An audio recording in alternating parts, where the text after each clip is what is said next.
जैसा कि हमारा अगला सत्र होता है आरंभ, हम जैविक खेती की, आहार की चर्चा करते हैं और कल से हमने थोड़ा विषय हमारा चेंज हो गया, हम मतदान पर और चुनाव पर चर्चा कर रहे हैं। तो कल आदरणीय बने सिंह जी आगर मालवा से उन्होंने अपनी बात रखी, कैसे चुनाव प्रक्रिया हो रही है और इस पर हमारे योगहार मंच पर सभी भाई बहनों ने और महानुभाव ने बहुत ही सुंदर अपने अपने बात रखी, संवाद हुआ, चर्चा हुई और फिर आज भी इसी विषय पर हम चर्चा कर रहे हैं। तो मैं सबसे पहले आदरणीय श्री पवन कुमार सर को सादर आमंत्रित करती हूँ, वो आए, वो हमें निर्देश दे, उनके निर्देश अनुसार ही हम ये चर्चा आरंभ करेंगे। जी आदरणीय पवन कुमार। जी जी जी, धन्यवाद। नमस्कार सभी को। और आज की योग कक्षा बहुत सुंदर, रेखा जी के द्वारा बहुत बढ़िया तरीके से योग किया उन्होंने। और तो कल की जैसे हमारी चर्चा हुई और हमने काफी लोगों ने शायद अपने विचार भी रखे। मैं बात के पूरा नहीं सुन पाया था, लेफ्ट हो गया था, लेकिन जितना भी हमने सुना उस पर हमने एक तो नंबर एक ये रहा कि मतदान के माध्यम से हमने ये समझने का प्रयास किया कि हम वर्तमान में उसकी स्थिति कैसी है, क्या उसके अभी वर्तमान में जो अभी मतदान हुए उसमें क्या अनुभव देखने को मिल रहे हैं, क्या उसमें हम अभी वर्तमान परिदृश्य में हम लोग क्या देख पा रहे हैं। और साथ ही मुझे लगता है कि हमें इस सारी प्रक्रिया को एक बाहरी व्यक्ति के रूप में उसका एक विश्लेषण करने की आवश्यकता है। जैसा आज हमारी योग शिक्षिका जी ने बताया था इस शवासन करते समय कि हमारी आत्मा हमें देख रही है, वैसे ही हमने अपने समाज को भी देखने की आवश्यकता, हमें समय समय पर करने की बहुत आवश्यकता है। क्योंकि हम जब तक के अपने आप को डिटैच करते हुए उस चीज से नहीं देखेंगे, तब तक कि हम उसको सही रूप में परख नहीं पाएंगे, समझ नहीं पाएंगे, और उसके बाद उसके आधार पर सही निर्णय नहीं ले पाएंगे। हम अ, हमारी जो सोच रहेगी और हमारे जो कार्य होंगे वो बायस हो जाएंगे। वो किसी विचारधारा के प्रति बायस हो सकते हैं, किसी पार्टी के प्रति बायस हो सकते हैं। तो हमें इसको एक निष्पक्ष रूप से समझने की जरूरत है और उसी के आधार पर आज का जो चिंतन है वो उसी निष्पक्षता के रूप में इसको, इसके जो अच्छाइयाँ हैं और इसके साथ ही इसमें जो व्याप्त कमियां हैं, या बुराइयां तो नहीं कहूंगा, उसके जो कमियां हैं उसको भी हमें एक निष्पक्ष रूप से समझेंगे। तब जाकर के शायद हम सही सोच के साथ आगे चल पाएंगे। और यही सोच जो है हम उसके ऊपर हम चिंतन करेंगे, बातचीत करेंगे। एक सामूहिक समझ समझ जब हमारी बनेगी तब जाकर के हम इस कार्य को सही रूप से आगे ले जाने के लिए और इसके जो मतदान केवल एक प्रक्रिया नहीं है कि अपने वोट दे दिया। नहीं, वोट देने के बाद उसका क्या परिणाम हुआ है, उसका रिजल्ट क्या रहा है। जो भी कैंडिडेट को आपने चुना उसने क्या अपने मतदान के समय या उससे पहले जो भी उन्होंने चुनावी वादे किए, या उन्होंने घोषणाएं की, या उन्होंने संकल्प लिया, या उन्होंने गारंटी दी, या उन्होंने जो भी चीज कही उसमें से उसमें से कितनी सही तरह से जो समाज के लिए हितकारी है उसका परिणाम हमें देखने को मिला कि नहीं मिला। जब तक कि हम इस दृष्टिकोण से अपने जो भी व्यक्ति मतदान और उसके लिए खड़ा हुआ है इलेक्शन के लिए, जब तक कि उसको हम पूरे परिदृश्य में उसको समझने का प्रयास नहीं करेंगे, तब तक के शायद उसका हम सही तरह से मूल्यांकन नहीं कर पाएंगे। और हम केवल अ, अ, वादों के चक्कर में और क्या कहते हैं, रेवड़ियों के चक्कर में वहां पर हम केवल वहीं तक के सीमित हो जाएंगे। तो इस सारी प्रक्रिया को एक समग्र रूप से देखने की जरूरत है। जो कैंडिडेट है उसको परखने की जरूरत है। वो परखने का काम कैसे किया जाए, क्योंकि जो मैंने बताया कि उसका प्रभाव क्या रहेगा वो तो शायद हम 1 साल, 2 साल, 5 साल के बाद उसका देखें, भाई उसका रिजल्ट क्या रहा है। लेकिन कैंडिडेट ने अभी तक के अपने जीवन में क्या कार्य किया है, उसके पूर्व में उसका उसका क्या चिंतन रहा है, क्या उसने कोई सामाजिक कार्य किए हैं, या केवल वो धन बल के माध्यम से, या हाई कमांड की उस पे दृष्टि पड़ी तो वो पैराशूट की तरफ कहीं पर आ गए। तो उस तरह से भी कैंडिडेट को देखने का प्रयास, उसका मूल्यांकन करने का प्रयास करने की आवश्यकता है कि उन्होंने अपने जीवन में क्या कार्य किए हैं, सामाजिक रूप से उनका क्या योगदान रहा है, उनकी सोच क्या है, उसके तरह से उनका क्या क्या योगदान रहा है। तो इस तरह से भी अगर उसको हम समझते हैं तो शायद हम सही कैंडिडेट को सही मायने में परख सकते हैं, देख सकते हैं, और फिर उनके द्वारा किए गए जो भी बातें हैं उसका हम शायद सही व्यक्ति का चुनाव करने पर हम अपने आप को बेहतर समझ सकते हैं पहले के मुकाबले। ये हो गई हमारी बात, जो कि बिना किसी बायस के, बिना किसी धारणा के हम उसको एक इस मतदान की जो प्रक्रिया है उसको हम समझेंगे। तो आज का जो हमारा चिंतन है, जो हमारी बातचीत है, वो शायद अगर हम इसी प्रकार से केंद्रित करें कि मतदान होने से पूर्व हम जो कैंडिडेट है उसके बारे में हमारी समझ कैसे विकसित हो सकती है। मैंने कुछ उदाहरण दिए, लेकिन उसके अलावा भी और भी चीजें हो सकती है। और मतदान के दौरान हमारी क्या प्रक्रियाएं चलती हैं, उस पर जो प्रक्रियाएं ठीक नहीं है उस पर हम कैसे अंकुश रोक लगा सकते हैं। मतदान के उपरांत जो भी प्रत्याशी जीतता है, जो भी व्यक्ति जीतता है, उनके कार्यों का निरीक्षण करना, उनके साथ संवाद करना और अपनी बात कहना। अगर कोई चीज हमारी पूर्ण नहीं हो पाती है जो उस प्रत्याशी ने कही है, तो उसके लिए हमारे पास क्या प्रणाली होनी चाहिए, क्या हमें करना चाहिए, जिससे कि ये सारी साइकिल कंप्लीट हो जाए। ये सारी साइकिल कंप्लीट जब तक ये पूर्ण रूप से नहीं होगी और उसका प्रभाव हमारे समाज के जो समाज में व्याप्त जो भी गतिविधियां इस प्रत्याशी के माध्यम से पूर्ण होनी है, जब तक ये यह पूरी हो सकती है, तो हमें अपने जो समाज है, अपने क्षेत्र का विश्लेषण करने के बाद जो भी वहां पर कमियां हैं, जो भी चीजें वहां पर हो सकती हैं, जो भी संभावनाएं हो सकती हैं, उसका एक लेखा जोखा अगर तैयार होता है और एक तैयारी होती है कि हमारे क्षेत्र की यह आवश्यकताएं हैं और विभिन्न वर्गों की आवश्यकताएं हैं, तब जाकर के हम एक समग्र विकास की तरफ बढ़ सकते हैं, जिसमें समाज के सभी वर्गों को और विशेषकर वह वर्ग जिसको की आवश्यकता ज्यादा है, उनको प्राथमिकता के आधार पर इस मतदान प्रक्रिया से होने वाले लाभों का फायदा मिल सके। ऐसी चीजों के ऊपर आज हम हमारे सभी साथी चिंतन करेंगे और बातचीत, अपने विचार रखेंगे। मुझे लगता है कि हम कुछ एक सही एक सहमति या एक सामूहिक सोच की तरफ बढ़ सकते हैं।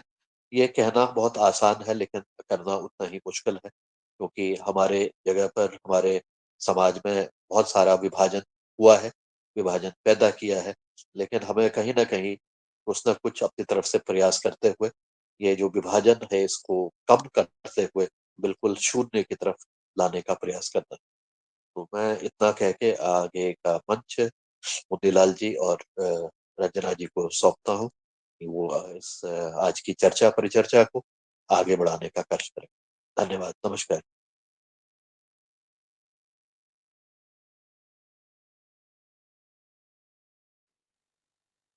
धन्यवाद आदरणीय पवन कुमार जी।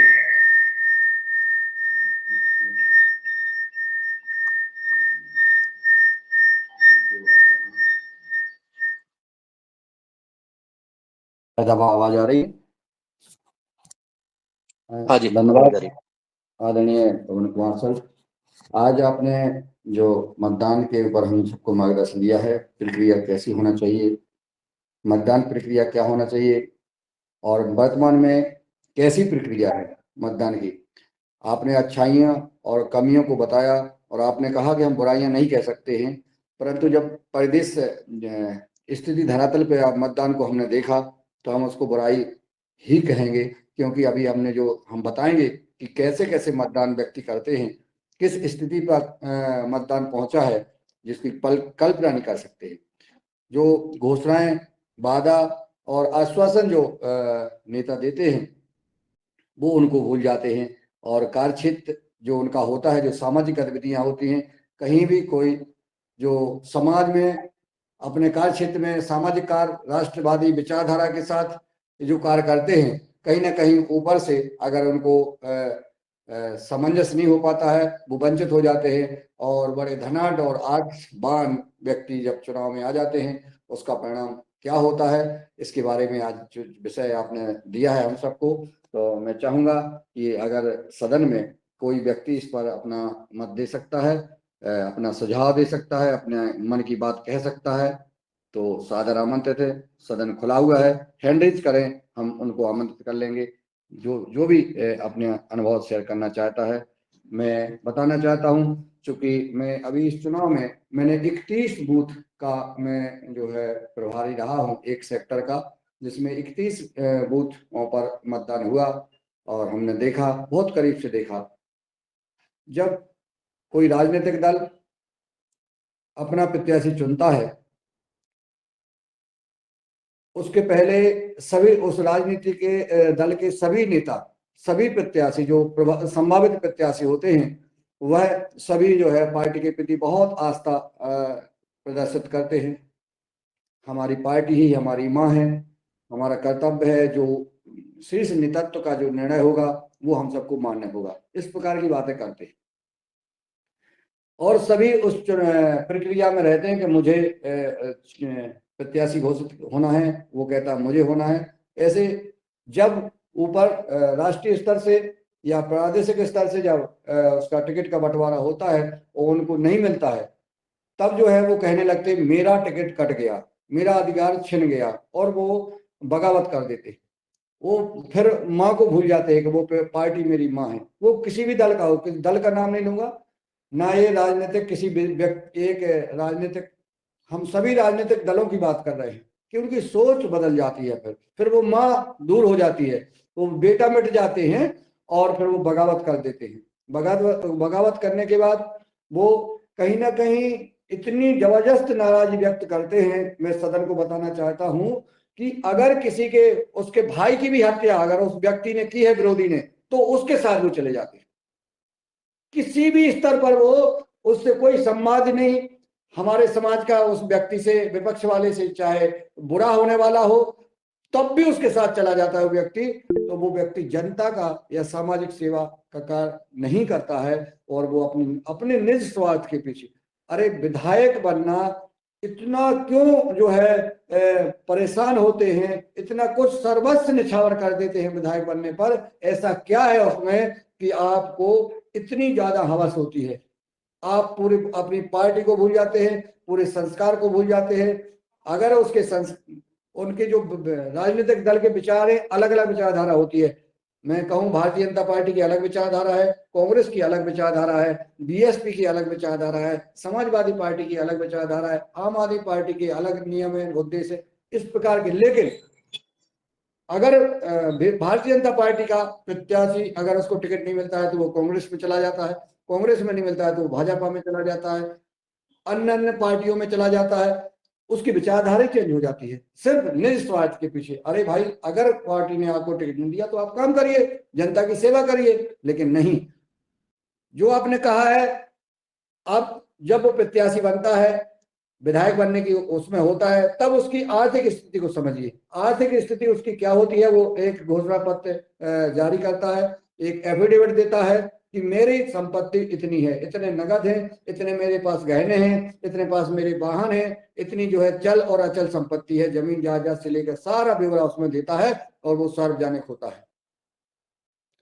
5 साल बाद जब वो फिर पुनः अपना ब्यौरा देता है, तो उसकी संपत्ति का क्या विवरण होता है, इस पर भी सरकार ने गौर नहीं किया। जब चुनाव होता है, निर्वाचन आयोग के एक नियम है, और बहुत नियम पुस्तिका भी निकलती है कि कहीं भी कोई शराब नहीं बांटी जाएगी, किसी मतदाता को प्रलोभित नहीं किया जाएगा, किसी को रुपया नहीं बांटा जाएगा, कितने वाहन रहेंगे, कितने, जो कल आदरणीय वर्मा जी कह रहे थे कि एक एक व्यक्ति को कई कई का निर्दलीय के रूप में कई प्रत्याशी को चुन लिया जाता है सिर्फ वाहन का प्रयोग करने के लिए। यह भी गलत है और चुनाव आयोग बिल्कुल शून्य रहा है। और मैं कह सकता हूं, मुझे कहने में कोई संकोच नहीं है, क्योंकि हमने अपनी इन आंखों से देखा है। एक एक गांव में जब जो हम जैसे नशाबंदी की बात करते हैं, नशाबंदी की बात करते हैं, नशा मुक्त समाज की स्थापना की बात करते हैं, ये चाहे मध्य प्रदेश सरकार हो, चाहे अन्य राजस्थान सरकार हो, या अन्य कोई सरकारें हों। मैं मध्य प्रदेश की बात करूंगा जहां मैंने देखा है। मध्य प्रदेश सरकार ने नशा मुक्ति की बात की थी। भोपाल से एक कार्यक्रम हुआ था, परम पूज्य स्वामी जी का वहां पदार्पण हुआ था कि भारत मध्य प्रदेश सरकार नशा मुक्ति कार्यक्रम चलाएगी। यह कार्यक्रम सरकार ने चयन किया। आज वो कार्यक्रम कहाँ गया, जब खुलेआम जो है गांव में शराब बांटी जा रही है, पैसा बांटा जा रहा है, गहने बांटे जा रहे हैं और मतदाताओं को लोभित प्रलोभित किया जाता है। अरे उन परिवारों से पूछिए जिनको आप शराब पिला करके उनको भेज रहे हैं। 4 एक्सीडेंट हुए हैं। मैं सदन को बताना चाहता हूं, अभी 2 दिन पहले 2 बाइक आपस में टकरानी और 4 व्यक्तियों की सीधी मौत हो गई। क्यों? कारण क्या है? कारण यही होगा कि उन्होंने शराब पी रखी होगी। क्योंकि सीधी मोटरसाइकिलों में 4 व्यक्तियों की मौत हो जाना घटनास्थल पर बहुत बड़ा एक्सीडेंट होना। कई ऐसे एक्सीडेंट होते हैं। उन माता बहनों से पूछिए, आपने एक दिन शराब पिला दी, उनके परिवार को आपने तहस नहस कर दिया। ऐसे विचारधारा के, ऐसी पार्टी हो, प्रत्याशी हो, कोई भी हो, ऐसा जो घिनौना कार्य जो किया जा रहा है। इसलिए जो आपने कहा आदरणीय पवन कुमार सर जी कि मैं बुराई नहीं कह सकता, मैंने इसलिए बुराई की है कि वो बुरे कार्य किए हैं, इस स्तर तक उतरे हैं। ऐसा नहीं होना चाहिए। इस पे चुनाव आयोग और भारत सरकार और राज्य की सरकारें इस पर बहुत ध्यान दें, क्योंकि आगामी जो आने वाले चुनाव हैं ये इस स्तर तक ना पहुंचे। इसका मेरा निवेदन है सदन से, क्योंकि मैंने देखा है, परखा है और जाना है। मुझसे ज्यादा शायद कोई सदन में जो रहा है उन्होंने करीब से कई भाई बहनों ने जाना होगा, परंतु मेरी बात अगर सही है तो उसके बारे में चिंतन करें और सुझाव दें कि इसको कैसे ठीक किया जा सकता है, इसमें बदलाव कैसे आया जा सकता है, इस पर विचार हो। और हम एक योगहार परिवार की तरफ से एक प्रस्ताव बनाएं, एक सुझाव पत्र लिखें और सरकार को दे, निर्वाचन आयोग को दे। मर्जी उनकी है, कर्तव्य कर्म हमें करना पड़ेगा। हमारे आदरणीय अशोक पटेल जी ने हैंड रेज किया है, मैं उनको सादर आमंत्रित करता हूं कि वे आए और अपना विचार रखें। राजनीति आजकल राजनीति में एक शब्द है, everything is possible, love, war and politics.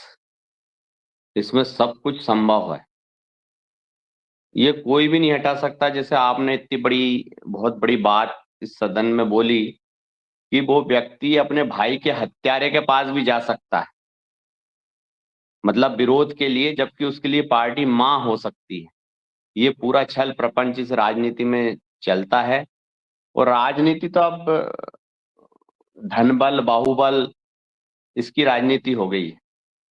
जिसके पास धन बल और बाहुबल है वही व्यक्ति आजकल राजनीति कर सकता है। मुद्दे गौण हो चुके हैं, सिद्धांत भी गौण हो चुके हैं। उसका आपने ये राजनीतिक जो परिदृश्य आप देश में देख रहे हो, उसमें आपने देखा होगा कि सरकारों को सिद्धांतों को खरीदा जा रहा है और सच्चाई को भी कुचला जा रहा है देश में। तो ये आज की जो राजनीतिक परिस्थिति है, मेरे हिसाब से धन बल और बाहुबल के आधार पर ही हो चुकी है। और सिद्धांत इसमें बिल्कुल नाम मात्र बचे नहीं। झूठ प्रपंच जितना इस देश में अभी जो चल रहा है फिलहाल, उतना तो मैंने मेरे जीवन में कभी नहीं देखा कि कोई आदमी इतना झूठ बोलता। बड़े बड़े राजनेता इतने झूठ बोलते हैं और सरेआम टीवी पे बोलते हैं, और लोगों की हिम्मत नहीं है कि उस व्यक्ति के झूठ को भी बोल दे। वो कमेंट्स भी नहीं कर सकता फेसबुक पे, अपनी बात भी नहीं बता सकता, क्योंकि अगर वो बात अगर सच्चाई अगर बोल दे तो उसके घर पे छापे डल जाते हैं। ये हालत हो गई देश में। मतलब इतनी बुरी हालत तो मैंने मेरे जीवन में इस देश में नहीं देखी कि आदमी सत्य भी नहीं बोल पाता। ऐसी हालत पूरे देश की हो चुकी है। राजनीतिक लोगों ने इस देश को मचा के रख दिया। सच्चाई बची नहीं है। हर नेता झूठ बोल रहा है बिल्कुल, और सरेआम बोल रहा है, टीवी पर कूद कूद के बोल रहा है। और जनता ऐसी लगी है बिल्कुल पीछे के, है भगवान उनके यहाँ चड्डी है ही नहीं पीछे से। लेकिन वो इतने बुरी तरीके से अंधभक्त बन गए हैं कि वो भगवान जाने क्या होगा इस देश का। सच्चाई भी नहीं, जबकि सरकार के पास पावर है।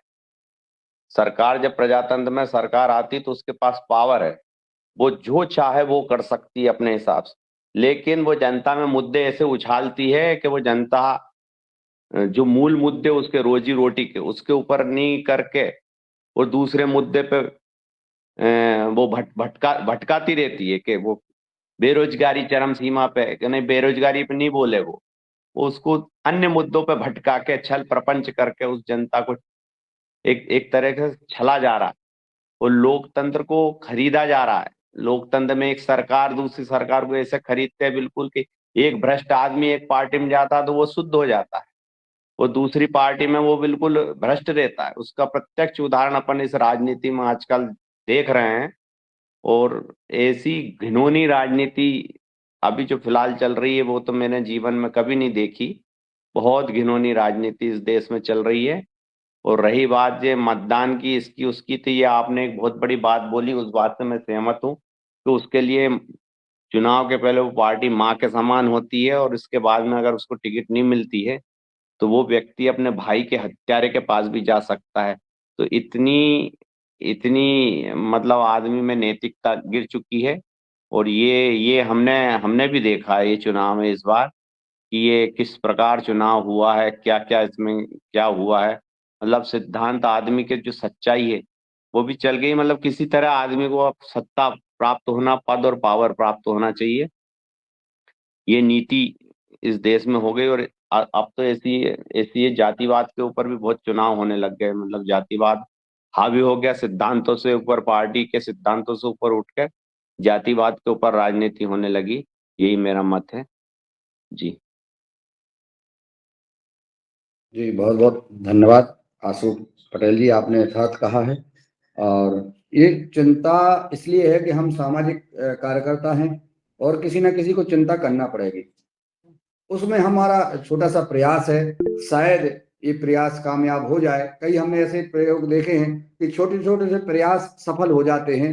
इस आशा और किरण के साथ, उम्मीद के साथ हम आज चर्चा कर रहे हैं इस विषय पर कि हम कैसे जो है, क्योंकि सरकार के पास कोई चिंता नहीं करता है, कोई व्यक्ति सह रहा है और सुन रहा है, सब वही हैं, लेकिन हम आप चिंता करें और इस विषय को आगे बढ़ाएं। आदरणीय हमारे डॉक्टर किशोर दुबे जी सादर आमंत्रित हैं, वो अपना मार्गदर्शन और सुझाव प्रदान करें।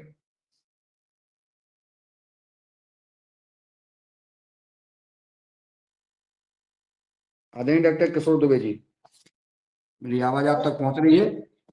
हाँ, धन्यवाद मुन्नीलाल जी, बहुत अच्छा प्रस्ताव दिया आपने कि क्या क्या सुधार होने चाहिए, कैसे सुधार हो, इसका एक ब्यौरा, एक चिंतन ड्राफ्ट के रूप में लिखा जाए और वो चुनाव आयोग को दिया जाए। प्रजातंत्र में यही होना चाहिए कि भाई सुझाव अगर हम देंगे ही नहीं तो बाकी बोलते रहेंगे तो कुछ नहीं होगा। यहाँ पे भी मैं हमेशा बोलता हूँ कि एक खत बोलो, एक प्रपोजल बोलो, भेजना ही चाहिए। और प्रपोजल अगर वहां पे रहा तो फिर हम एमएलए, एमपी या सरकार, मंत्री सबके माध्यम से कुछ ना कुछ उसको कर सकते हैं। अगर नहीं किया तो जनता एक जन आंदोलन खड़ा करके भी कर सकती है, लेकिन प्रस्ताव जाना चाहिए, इस बारे में कोई दो राय नहीं है। और ये योगाहार मंच के माध्यम से यदि बनता है तो बहुत अच्छी चीज है। बात रही आज के राजनीति की, तो निश्चित रूप से सभी पार्टियां, मैं किसी एक पार्टी को नहीं बोलता, एक पार्टी धर्म के नाम पे चल रही है, दूसरी पार्टी ओबीसी के नाम पे चल रही है, तीसरी पार्टी आरक्षण के नाम पे चल रही है, चौथी पार्टी मतलब अल्पसंख्यकों के नाम से चल रही है। तो मूलभूत जो कार्यक्रम है, मूलभूत जो जरूरतें है, ऐसी देश की कोई भी प्रमुख पार्टी मुझे बता देवे कि भाई जो मूलभूत प्रश्नों के बारे में जागरूक है। एक दूसरे पे छल करने की कोई जरूरत नहीं, सभी पार्टियां एक समान है। और सभी पार्टियां एक समान होने से किसी के लिए ओबीसी का बात करना और पूरे देश में फैलना, किसी को धर्म का, किसी को राजनीति करना, किसी को अल्पसंख्यक के बारे में बोलना, किसी को आरक्षण के बारे में बोलना, यही तो बस सब चल रहा है। तो इसमें बुनियादी बातें किसानों की या जो बेरोजगारों की कहाँ आ रही है? कोई भी पार्टी नहीं दे रही है। तो इसीलिए सभी पार्टियां समान है, किसी एक को बोलने की जरूरत नहीं है। सभी पार्टियां समान है होने के नाते मतलब आपने जो मूलभूत सवाल है, मूलभूत सवालों से दूर जा रही है। अब बात रही कि इसमें जो भी अपने को सुधार लाने हैं, तो सुधार लाने के संदर्भ में कल कुछ बातें हुई थी। निश्चित रूप से उसको ड्राफ्ट के रूप में सभी लोगों का सम्मेलन करके एक ड्राफ्ट बनाया जाए, और ड्राफ्ट पर अगर चर्चा होती है, जैसा अपन ने इटारसी का ड्राफ्ट बनाया था, तो वह एक मूलभूत ड्राफ्ट बना था और ड्राफ्ट पे अपन ने चर्चा की थी। उस तरह से चर्चा करके जो भी निवेदन बनेगा, योगाहार मंच के माध्यम से, माननीय आदरणीय पवन जी के माध्यम से, हम जहां पे संभव हो, कम से कम चुनाव आयोग कोई राजनीति वाली बात नहीं है, तो चुनाव आयोग को भेजा जाए और इस तरह के सुधार हो, ऐसा प्रपोजल दिया जाए। धन्यवाद। धन्यवाद डॉक्टर साहब, आपने महत्वपूर्ण सुझाव दिया है कि इसका एक ड्राफ्ट बनाया जाए और इस ड्राफ्ट को चुनाव निर्वाचन आयोग को भेजा जाए, सरकार को भेजा जाए। यह योगाहार कार्यक्रम, योगाहार परिवार अवश्य करेगा। योगाहार परिवार का कर्तव्य है जो कर रहा है, सरकार का मानना नहीं मानना उसका कर्तव्य है, परंतु हम किसी भी सुझाव में हम पीछे नहीं हटेंगे, क्योंकि हम देख रहे हैं। एक छोटा सा उदाहरण इसलिए देना चाहता हूँ कि एक व्यक्ति यानी मुन्नीलाल ने अगर सुझाव दिया कि हम एक ऑनलाइन योगाहार कार्यक्रम शुरू करें, आदरणीय पवन कुमार जी, आदरणीय विवेक बेनीपुरी जी सहित पतंजलि पीठ के द्वारा ये मान लिया गया और आज वो चल रहा है, तो इसका परिणाम दिख रहा है। अगर कोरोना चल रहा था, कोरोना में लोग जो भी अस्पताल जाता था वो वहां मर जाता था, क्योंकि इसलिए मर जाता था कि वहां उसकी कोई देख रेख होती नहीं थी, और वो जब घर से निकलता था तो यही सोच के जाता था कि अब मैं लौट के आने वाला नहीं हूँ, और वो अपने आप जो है घबरा करके, अगर कोरोना से मरे ना मरे, लेकिन घबरा करके ही उसके प्राण निकल जाते थे, क्योंकि वहां केयर नहीं होती थी, घर का कोई परिवार का सदस्य नहीं होता। यह प्रत्यक्ष हमने देखा, लेकिन चूंकि देश में ऐसा चल रहा था, तुरंत जो है जिसकी जांच होती थी और वो जो है पॉजिटिव पाया जाता था, उसको अस्पताल में लेकर के डाल दिया जाता था। गर्म पानी की जगह वहां पर धूप में बाटल रख के उसको गर्म पानी करके वो खुद पीता था, कहीं उसको व्यवस्थाएं नहीं थी। बहुत करीब से हमने देखा है। लगातार हमने, क्योंकि हमारे अंदर जो भाव है, मैंने उनको ऑनलाइन पे बात की और लगातार रोज संवाद किए, तो हमने देखा कि अस्पताल में जाके व्यक्ति और जहाँ वहां लौट के आना 10% वापस आते थे। तब हमने एक सुझाव रखा शिवराज सिंह चौहान जी को, कल भी शायद मैंने बताया था कि मैंने उनको ट्वीट किया कि जो भी कोरोना के मरीज पॉजिटिव पाए जा रहे हैं, उनको या तो किसी एक सामूहिक हॉल में रखा जाए और उनको वहां पे योग कराया जाए, योग परम पूज्य स्वामी जी का दिखाया जाए, क्योंकि परम पूज्य स्वामी जी उस समय लाइव चला रहे थे और उनको ढाढ़स बना रहे थे, उनको धैर्य बना रहे थे, और भस्त्रिका प्राणायाम, कपालभाति, अनुलोम विलोम का महत्व बता रहे थे कि जो भस्त्रिका प्राणायाम करेगा, जो भुजंगासन करेगा, उसमें इम्यूनिटी बढ़ेगी और कोरोना से लड़ने की क्षमता बढ़ेगी। ऐसा मन में आया, शिवराज सिंह जी ने को योग से निरोग कार्यक्रम चलाया और एक भी व्यक्ति मध्य प्रदेश का अस्पताल नहीं भेजा, उसके घर में ही एक कमरे में उसको रखने के लिए सलाह दी, और हम लोगों को, सारे योग शिक्षकों को वहां ऑनलाइन करके उसके नंबर दिए, उसका नाम दिया, हम लोगों ने उससे संपर्क किया और संपर्क करके सभी योग शिक्षकों ने उसको योग कराया। योग कराते हुए वह स्वस्थ हुए और एक भी व्यक्ति की मौत नहीं हुई। ये परिणाम है एक सुझाव का, एक सलाह का। मानी सरकार, उसका परिणाम दिखेगा, नहीं मानेगा अलग बात है, लेकिन हमें हताश नहीं होना चाहिए, हमें अपना सुझाव अवश्य देना चाहिए, ऐसा मेरा सदन से निवेदन है। अलग अलग क्षेत्र में आप लोग अनुभव कर रहे हैं, बहुत विद्वान हैं आप लोग, बहुत अनुभवी हैं, तो वो अनुभव भी, जैसे हम प्राकृतिक जैविक खेती जो किसान करते हैं उनका अनुभव लेते हैं, वो अनुभव बताते हैं, और अनुभव की बात जो आती है सामने वो यथार्थ होती है। किताबों में लिखी और पढ़ी बातें कहना अलग बात है, जैसा शरद वर्मा जी बताते हैं कि खुद प्रत्यक्ष करके दिखाना अलग बात है और कहना अलग बात है। तो मैं चाहूंगा कि आप लोगों के सुझाव इसमें आए, एक ड्राफ्ट बने और वो अपन योगाहार परिवार की ओर से सरकार को, निर्वाचन आयोग को भेजें। किसी का हैंड रेज अगर कोई देना चाहता है सुझाव, तो हैंड रेज करें, अपने मन की बात करें, जो आपने देखा, जाना, परखा और आपका सुझाव क्या है। आदरणीय हीरालाल कुशवाहा जी, आप सादर आमंत्रित हैं, आप अपना सुझाव प्रदान करें। जी ओम प्रणाम, पूरे सदन को नमन, वंदन, अभिनंदन। बहुत ही उपयोगी, देश हितैषी, जन हितैषी, सार्थक चर्चा का प्रसंग कल से शुरू हुआ है, क्योंकि कल काफी लोग रह गए थे अपनी बात रखने को, अपने विचार व्यक्त करने को इस संदर्भ में।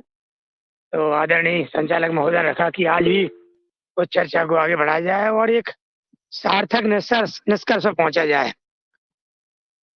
तो पहला बिंदु तो था कल का मुख्य रूप से कि जो मतदान का प्रतिशत है, परसेंटेज, उसको कैसे बढ़ाया जाए। इसको 90, 95 या 100% कैसे लाया जाए, सबकी भागीदारी कैसे सुनिश्चित हो, यानी जो मतदान है उसका महत्व हर व्यक्ति समझ पाए, ऐसा कुछ उपाय, व्यवस्था, तरीके, मेथड अपनाने की बात आई थी। आज थोड़ा सा विषय दूसरे रूप में चल रहा है, राजनीतिक परिदृश्य या राजनीतिक स्थितियां या जो भी क्रियाकलाप हैं या उनके तौर तरीके राजनेताओं के, वो अपने अपने तरीके हो सकते हैं। तो मेरे ख्याल से जब भी मेरे अंदर कुछ विचार बात आती है, वो डॉक्टर द्विवेदी साहब उसका समाधान पहले ही कर देते हैं। वो हमारे लिए कुछ कहने को ज्यादा रहता नहीं है। फिर भी मैं उसी सुझाव को रिपीट करना चाहूंगा। आदरणीय शैलेश यादव जी ने बहुत अच्छा महत्वपूर्ण सुझाव दिया था कि जिस तरह से वीवीपैट से पर्ची निकलती है उसकी कन्फर्मेशन के लिए कि आप देख सकते हो, कंफर्म हो सकते हो, आश्वस्त हो सकते हो कि आपने जिस अपने प्रत्याशी को वोट दिया है उसी को गया है, इसमें कोई शंका नहीं है, कोई प्रश्न नहीं आप खड़ा कर सकते, आप देख सकते हो। ये प्रमाण, एक तरह का सर्टिफिकेट निकलता है, वो प्रमाण पत्र है वो। तो दूसरा प्रमाण पत्र की बात आई थी कि एक पर्ची और दी जाए उस मतदाता को कि 3 हवाली ले लीजिए मोटी मोटी। तो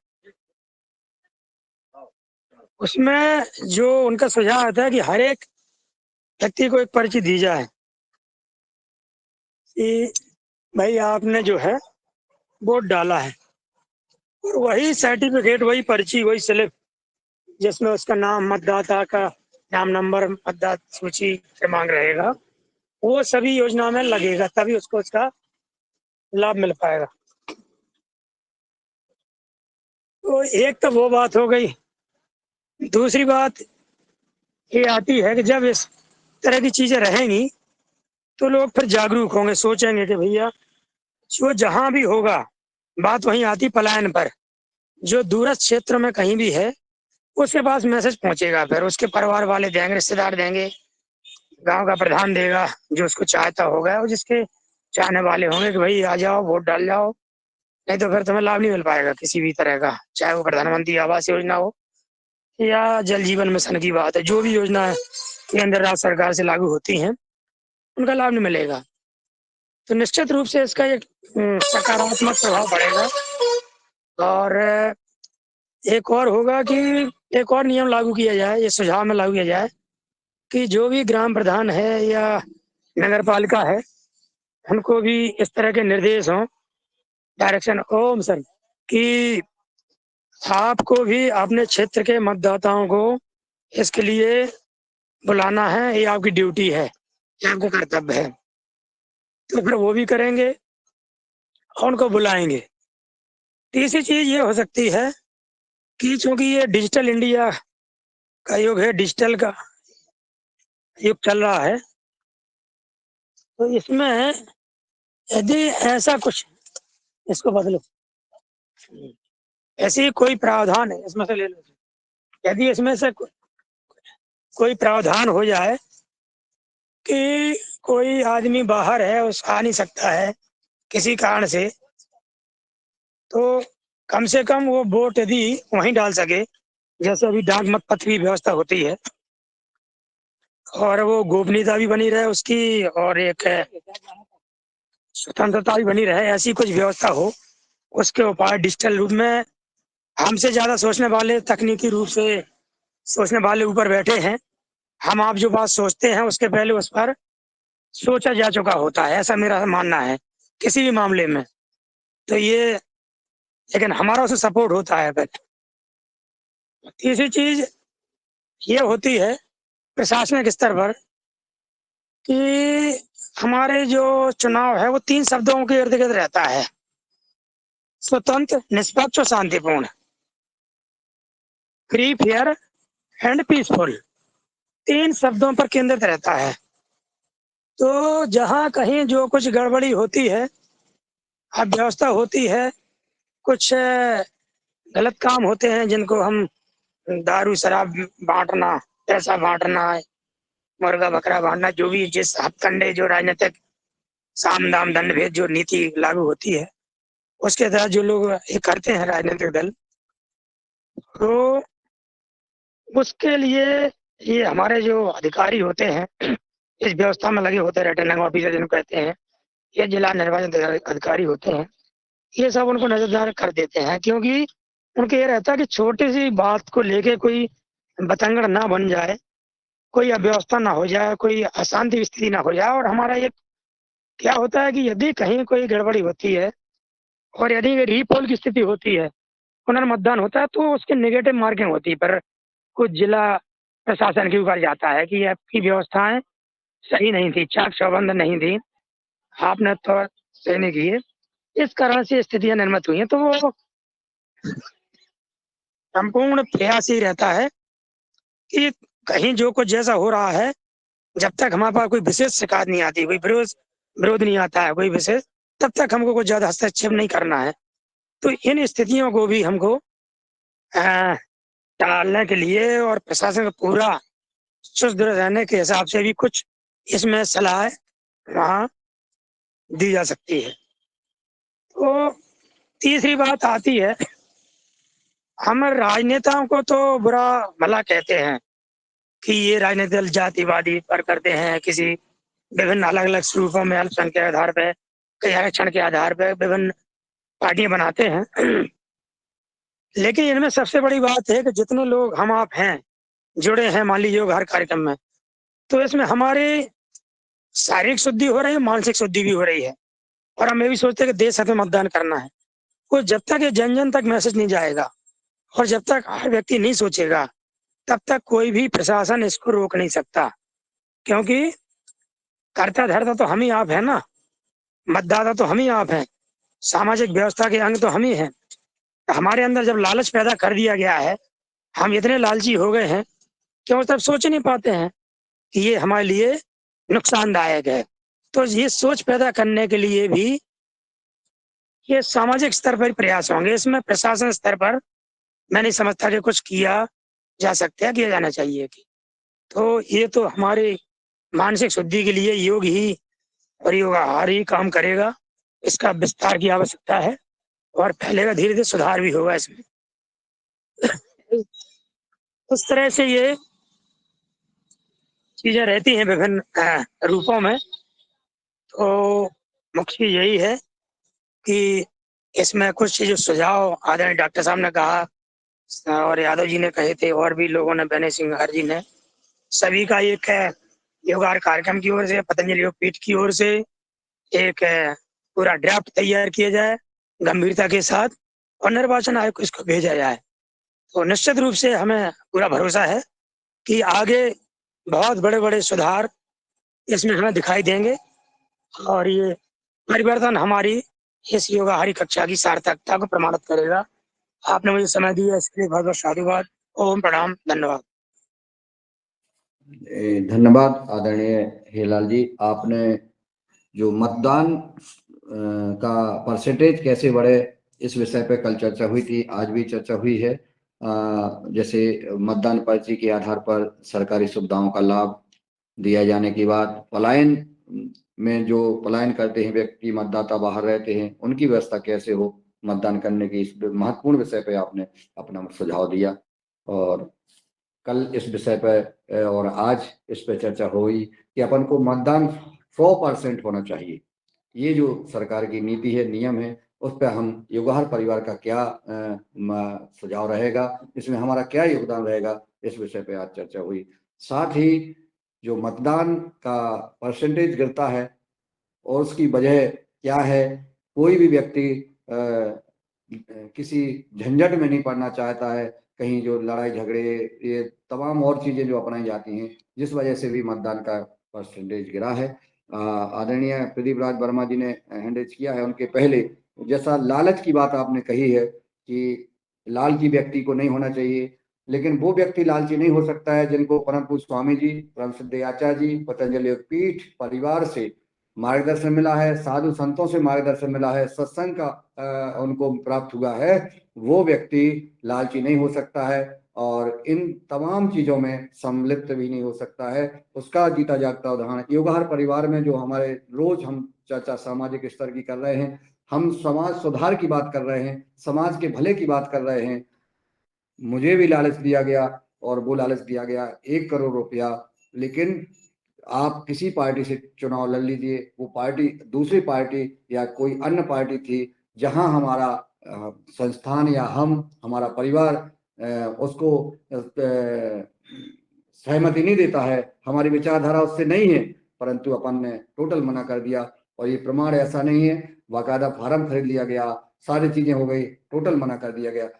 जब हम में संस्कार युगहर परिवार में आए हैं, हमारे गुरुजन और हमारे योगपीठ के जो हम लालची नहीं हो सकते, हमें समाज का हित किस कार्य में है वही करने का जो है, तो हम सब इस लालच से ऊपर उठे करके वही काम कर सकते हैं और लोगों को प्रेरणा दे, और यह काम योगहर परिवार कर सकता है। इसलिए जो आपने कहा है, तो ये हम आपकी बात से सहमत हैं कि जो योगहर परिवार से हमें जो मार्गदर्शन मिल रहा है, उससे निश्चित है कि व्यक्ति लालची नहीं रहता है और हम सदमार्ग की ओर चलते हैं। आदरणीय प्रदीप राज वर्मा जी को सादर आमंत्रित करते हैं कि वो आए और अपना मार्गदर्शन सुझाव प्रदान करें।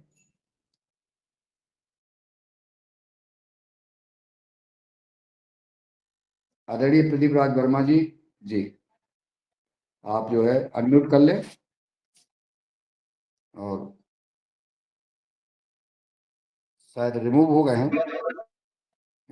हैं। चलिए, आदरणीय शरद वर्मा जी सादर आमंत्रित है, आप अपना सुझाव मार्गदर्शन प्रदान करें। शरद वर्मा जी। सदन को कोटि कोटि प्रणाम।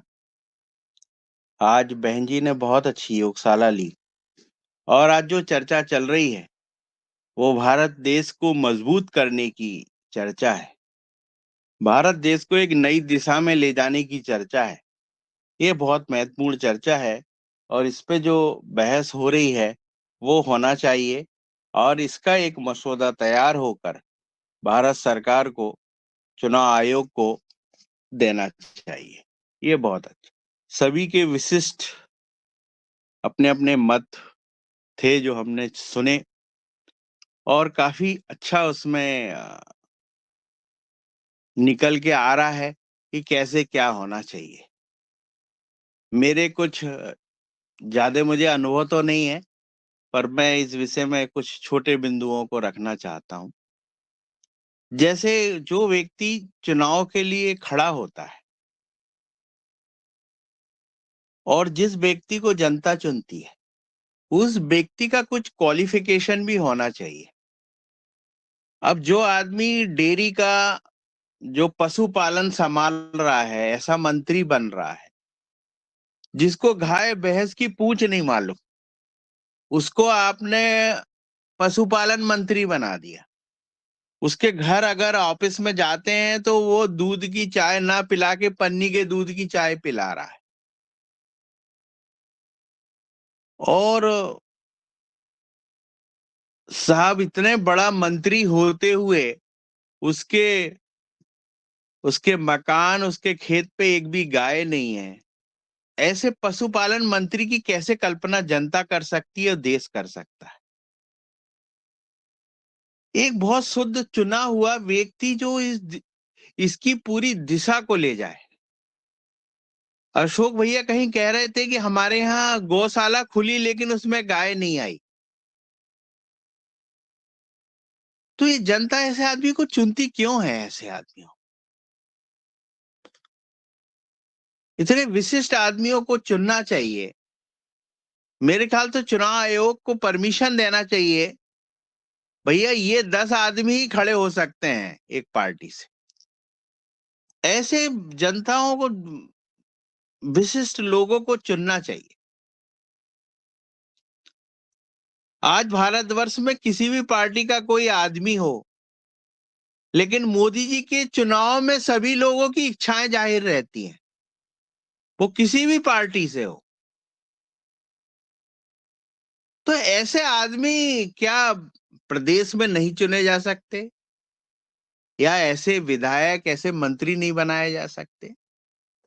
आज जो कृषि मंत्री है, तो कृषि मंत्री कोई भी जिलों में मॉडल नहीं खड़ा कर पाता है, और ना ही खेती के प्रति उसके घर पे जब वो जैविक सब्जी खुद नहीं खा सकता, तो वो देश की जनता को कैसे जैविक सब्जियां खिलाएगा, उत्पादित कर पाएगा?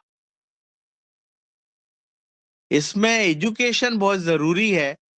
मेरा अपना मानना है कि इसमें कम से कम आदमी की योग्यता, आदमी की क्षमता, ये सारी चीजें देखनी चाहिए, और समाज को बार बार बदलने की जरूरत है।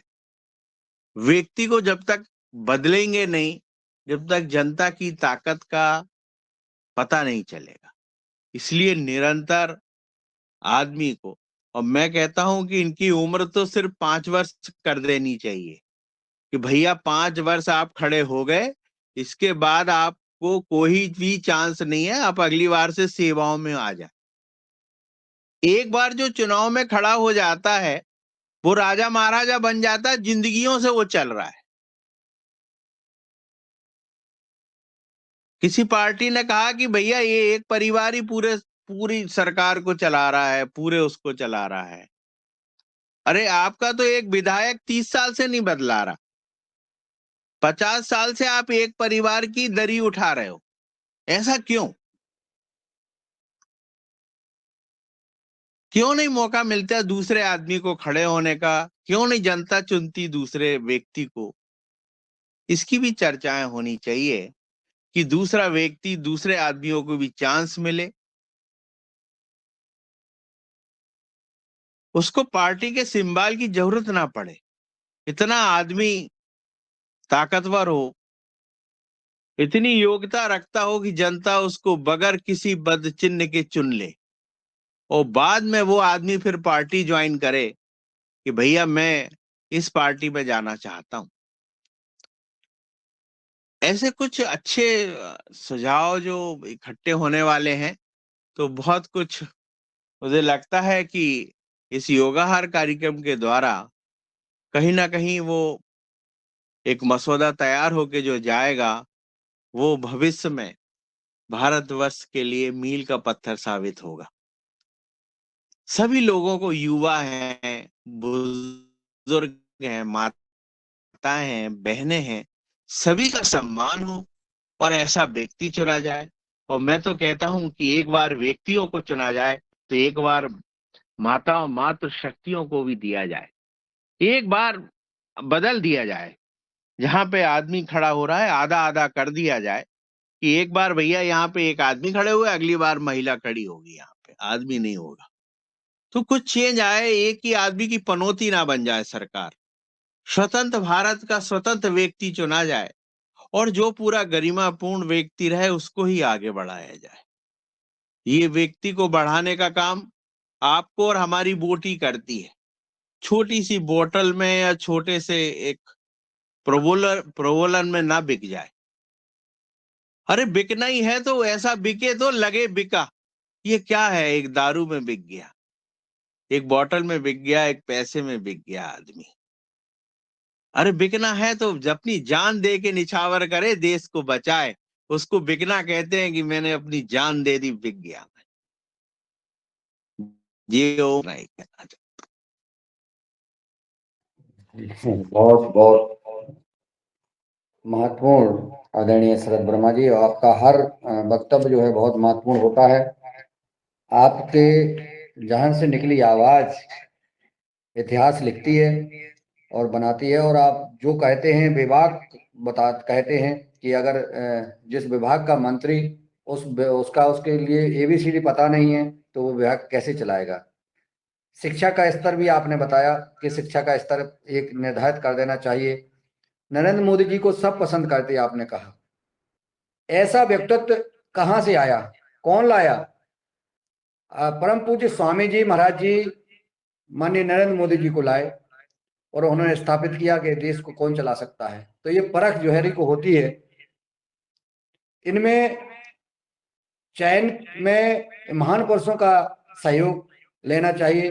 पहले से राजतंत्र चला आया है कि उनके धर्म गुरु हुआ करते थे और वही जो है राजक्रिया राज दरबार को चलवाते थे, उनकी आज्ञा से ही चलाया जाता था, उनके मार्गदर्शन में राजा जो है राज चलाया करते थे। लेकिन आज हम सब भूल गए हैं। व्यक्ति को बदलने की जरूरत, आपने कहा है हर बार व्यक्ति को बदला जाए, ये भी बात बिल्कुल सही है कि और पुरुष महिला और मैं तो कहता हूं सभी वर्गों में, जो वर्गों में का जो वो के सामान्य वर्ग, पिछड़ा वर्ग, अनुसूचित जाति वर्ग और जनजाति वर्ग, हर वर्ग का प्रत्याशी हर बार बदला जाए और व्यक्ति को बदला जाएगा तो इससे भी बहुत ज्यादा इसका परिणाम आएगा। और 5 वर्ष का काल हो, 5 वर्ष के बाद किसी विधायक को रिपीट ना किया जाए, सांसद को रिपीट ना किया जाए, यह भी बहुत आपने सुझाव दिया। अब आदरणीय बने सिंह ने हैंड रेज किया है, मैं उनको आमंत्रित करता हूं वो अपना मार्गदर्शन दे। जी ओम। सदन के सभी महानुभावों को और महान आत्माओं को प्रणाम। जैसे कि देश के अंदर, राजनीति के अंदर या सरकार के अंदर जितने भी विभाग होते हैं, उन विभागों में पदस्थ होने के लिए पढ़ाई करनी पड़ती है, डिग्रियां लेनी पड़ती है, सब कुछ करना पड़ता है। एक छोटा सा जिला चलाने के लिए आईएएस की तैयारियां करनी पड़ती हैं। परंतु उन सभी विभागों को चलाने के लिए एक अंगूठा छाप और अज्ञान व्यक्ति को पदस्थ दे दिया जाता है और उसको कोई ज्ञान नहीं होता है। उसको फिर क्या करते हैं, ग्राम पंचायत के सचिव से लेकर के बड़े बड़े मंत्री सब उनको चलाते हैं और उल्लू बनाते हैं। उनकी योजनाओं का सार्थक न होकर के सीधा उल्टा सीधा परिणाम दिया जाता है। राजनीति वो नहीं करता, वो तो चुनाव चुनने चिन्हित होने के बाद में वो तो एक कठपुतली मात्र बन जाती है। उनको तो रोज शादी ब्याह में जाना है, प्रोग्राम में जाना है, बस माला पहनना, ऐसे से फुर्सत नहीं रहती है। कौन स्थिति कैसी है, किस योजनाओं को किस समय में जनता तक लाभ पहुंचाना है, ये सब फिर बीच बीच में जो पदस्थ जो अधिकारी रहते हैं वही उसको लूट खसोट करके अरस्ट भ्रष्ट करके उनकी राजनीति को भ्रष्ट साबित करने में कामयाब रहते हैं। तो हम ऐसे नेता को चयन करने का भी विषय रखें कि जिसको राजनीति में कितने साल का अनुभव है, सामाजिक सेवा कितने साल तक इसने की है, ऐसे ही नेताओं को टिकट दिया जाए या राजनीति में उतारा जाए तो ज़्यादा उचित रहेगा। राजनीति करने के लिए एक वनवासी बनना पड़ता है। हमारे क्षेत्र में ऐसे 2-4 उदाहरण हैं, कुछ राजस्थान के, कुछ अपने क्षेत्र के, जहाँ वर्तमान में सांसद रहा उसका बेटा को ग्राम पंचायत में खड़ा कर दिया गया, परंतु वो ग्राम पंचायत को चुनाव हार गया। उसका क्या कारण रहा कि सांसद होने के नाते उसके सामने कोई बोलने वाले नहीं थे, तो उन्होंने धड़ल्ले से स्मैक का और अफीम का और गांजे का इनका व्यापार शुरू कर दिया और वहाँ के कई जनता को उसने तहस नहस कर दिया। वो सभी परेशान होकर के एक गरीब से गरीब व्यक्ति को ग्राम पंचायत के चुनाव में उसमें चुना गया। चुनने के बाद में जब राजस्थान की जो वसुंधरा राजे जो मुख्यमंत्री थी, वो उस व्यक्ति को देखने आई कि ऐसा कौन व्यक्ति जो सांसद के बेटे को चुनाव हरा दिया ग्राम पंचायत का ही। ऐसे ही हमारे पड़ोसी में अभी पिछले इलेक्शन में चुनाव हुआ था राजस्थान में। एक व्यक्ति के पास 2000 करोड़ की संपत्ति और एक व्यक्ति के पास मात्र 5 बीघे जमीन, पर वो जनता का हितैषी था, वो कुछ प्रजाओं के बीच में काम करता था। 2000 करोड़ की संपत्ति वाले व्यक्ति को ग्राम पंचायत का चुनाव हारना पड़ा और उसके सामने वो चुनाव जीत गया। ऐसे ऐसे चुनाव हितैषी जो आते हैं, जनता के हितैषी, जो हमारे क्षेत्र में जैसे उज्जैन के पास मैदपुर जिला है, वहाँ के बहादुर सिंह जी है, बीजेपी से अब की बार तक उनका 5वां इलेक्शन है। हमारा ही जो जिला था पहला पूर्व, वहाँ के जो वो विधायक है हुकम सिंह कराड़ा, वो कांग्रेस के प्रत्याशी रहे हैं। अभी तक उनका 7वां इलेक्शन है। बीच में शायद एक इलेक्शन हार चुका था। उसको हराने के लिए नरेंद्र मोदी जी का वहाँ पे प्रचार प्रसार के लिए उनको बुलाया गया। ऐसे जनता के हितैषी जो लोग रहते हैं, उनको कहीं ना कहीं जनता ही तो चुनती है। हुकम सिंह कराड़ा के क्षेत्र में जब वो दिग्विजय सिंह के कार्यकाल में ऊर्जा मंत्री रहे, उन्होंने वहाँ के क्षेत्र में हर 5 किलोमीटर पर लाइट का ग्रिड लगा रखा है। वहाँ की जनता को जो सुविधा चाहिए, किसानों को 24 घंटे बिजली वगैरह सारी सुविधा, सड़कें वगैरह सब उन्होंने दे रखी हैं। सरकार का पैसा जनता तक ना पहुंचाने का जो कार्य नेता करते हैं, इनसे वंचित रह करके ऐसे भ्रष्ट आदमी को ना चुना जाए। तपस्वी और वनवासी, जैसे राम जो वनवास गए थे, उन्होंने तपस्या करके लंकापति जैसे रावण को कितना अरमान था कि मुझे कोई हराने वाला नहीं मिलता है। ये धनाढ्य जो लोग रहते हैं इनको यही अरमान रहता है कि बस मुझे कोई हराने वाला नहीं मिलता है, सब जगह मेरा पैसा बोलता है। दारू पैसे लेकर के भी मुर्गा जो भी उनकी योजना चलती है उन सबको उपयोग करके भी एंड में जो मतदाता रहते हैं वो सो भी उन्हीं लोगों को ही मतदान करते हैं। हमारे ही क्षेत्र में अभी अगले इलेक्शन में जो उसको कांग्रेस से टिकट नहीं मिला वो निर्दलीय खड़ा हो गया। गांव गांव गया, गांव गांव जाकर के उन्होंने जहां भी मंदिर दिखा 5 लाख दूंगा, 10 लाख दूंगा, 8 लाख दूंगा, ये दूंगा वो दूंगा, ऐसे कर करके वो चुनाव जीत गया। चुनाव जीतने के बाद में मंदिर समिति के लोग उसके घर पे गए, उनको पैसा नहीं दिया, उसका कार्यकाल ही खत्म हो गया। दूसरा चुनाव आ गया, दूसरा चुनाव में उसको बीजेपी से टिकट मिला। और टिकट मिलने के बाद जब वो गांव में आए तो गांव के लोगों ने बोला कि आपने मंदिर बनवाने की बोला था, मंदिर तो बना दिए हम लोगों ने, चलो आप दर्शन कर लो उसमें चल करके। तो उस नेता ने बोला कि नहीं, आप अभद्रता व्यवहार नहीं करेंगे। तो गांव के 100 लड़के इकट्ठे हुए और उस विधायक को वहीं से उल्टे पैर भगा दिया गया। ऐसे ऐसे प्रलोभन देकर के चुनाव जीते जा सकते हैं जिसकी कोई सीमा ही नहीं रही। और आज के वर्तमान में क्या हो रहा है कि हम सब लोग धार्मिक आस्था में बहते जा रहे हैं। भारत में 80% लोग सब धार्मिक आस्था में। नेताजी आए थे हमारे मंदिर में, इतने इतने पैसे बोल के गए हैं, वो पैसे कब देंगे या नहीं देंगे, पर परंतु वोट तो हम उसको ही देंगे। वो उससे ये नहीं पूछा जाता कि तुम हमारे क्षेत्र में क्या विकास करोगे, क्या नहीं करोगे, खेती के किसानी क्षेत्र में, शिक्षा के क्षेत्र में, चिकित्सा के क्षेत्र में। वो प्रश्न कोई नहीं करते। केवल प्रश्न करता है मंदिर मस्जिद में पैसे दे दिए, उसको मतदान कर दो, उसके जमेगी तो वो आपको पैसा देगा, नहीं तो उसकी मनमानी वो 5 साल तक चलाता रहेगा। ऐसे ऐसे छोटे छोटे मुद्दों पर हम पहल करेंगे। और रही बात सदन की ओर से लेटर बन के केंद्र सरकार को, राज्य सरकार को दिया जाए कि मतदान, एक और विषय जो आया था वो अभी इसी चुनाव में, हरिजन SC ST के जो लोग रहते हैं उनका जो नेता था, उस नेता के ऊपर लगातार 1 हफ्ते से दबाव बनाया जा रहा था कि तुम्हारे समाज में घूमो, जो मजदूर वर्ग के लोग हैं उनको सबको मतदान करने से वंचित कर दो। उसके लिए एंड रात में उसको पैसे देने के लिए विधायक गए। विधायक वहां पे पहुंचे उसके घर पे, वहां के गांव के लोगों ने उस विधायक को घेरा। घेरने के बाद में कलेक्टर आ गए, कलेक्टर के बाद में दूसरा प्रत्याशी भी आ गया। और स्थिति ये रही वहां 2 घंटे की कि वहां आर्मी आकर के जवान आकर के उस स्थिति को शांत बनाया गया। ऐसे ऐसे स्थिति और ऐसे ऐसे मानसिकता में दबाव बनाते हैं। एक शराबी व्यक्ति चौराहे पे खड़ा होकर के जोर जोर से चिल्लाता है, भ्रष्ट व्यक्ति चिल्लाता है, तो उस भ्रष्ट व्यक्ति के सामने 100 स्वाभिमानी लोग चुप रह जाते हैं। और वहां तक उसके विचार बन जाते हैं कि अपन को मतदान करने नहीं जाना है। जब तक सरकार का नियम 100% मतदान करने का नहीं बनेगा, जब तक स्वाभिमान सरकार नहीं बनेगी, इन लुटेरे खसोटे के अनपढ़ अंगूठा छाप लोगों के हाथ में सरकार जाती रहेगी। और हम सब उसी के चक्कर में फैलते रहेंगे और भ्रष्ट होते रहेंगे और खत्म होते रहेंगे। जी ओम। जी जी, धन्यवाद आदरणीय मनीष सिंह जी। आपने यथार्थ स्थिति वो मतदान प्रक्रिया की बताई। आप सदन में मैं आमंत्रित करता हूं, हमारे वरिष्ठ वैज्ञानिक डॉक्टर विनोद भट्ट जी सदन में उपस्थित हैं। चाहूंगा कि आपका क्या सुझाव है, हम कैसे इस प्रक्रिया में परिवर्तन लाने का प्रयास करेंगे और हम युगहर परिवार क्या कर सकता है। आपका मार्गदर्शन सादर आमंत्रित है। अगर मेरी आवाज आप तक पहुंच रही हो तो सादर आमंत्रित हैं। आदरणीय विनायक जी, जब तक डॉक्टर विनोद भट्ट जी चूंकि एक्सरसाइज करते हैं मोबाइल दूर रख करके, तो वो आ जाएंगे। आदरणीय विनायक जी, आप तक मेरी आवाज पहुंच रही हो तो आप सादर आमंत्रित हैं। आप भी अपना सुझाव दे सकते हैं। आदरणीय भगवान दास कुशवाहा जी, अगर मेरी आवाज आप तक पहुंच रही हो, आप नेटवर्क में हो तो आप अपना सुझाव रखें। आदरणीय अनिल राय जी,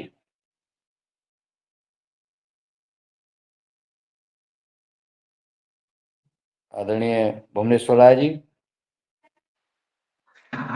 जी जी, धन्यवाद आदरणीय मुनीलाल जी।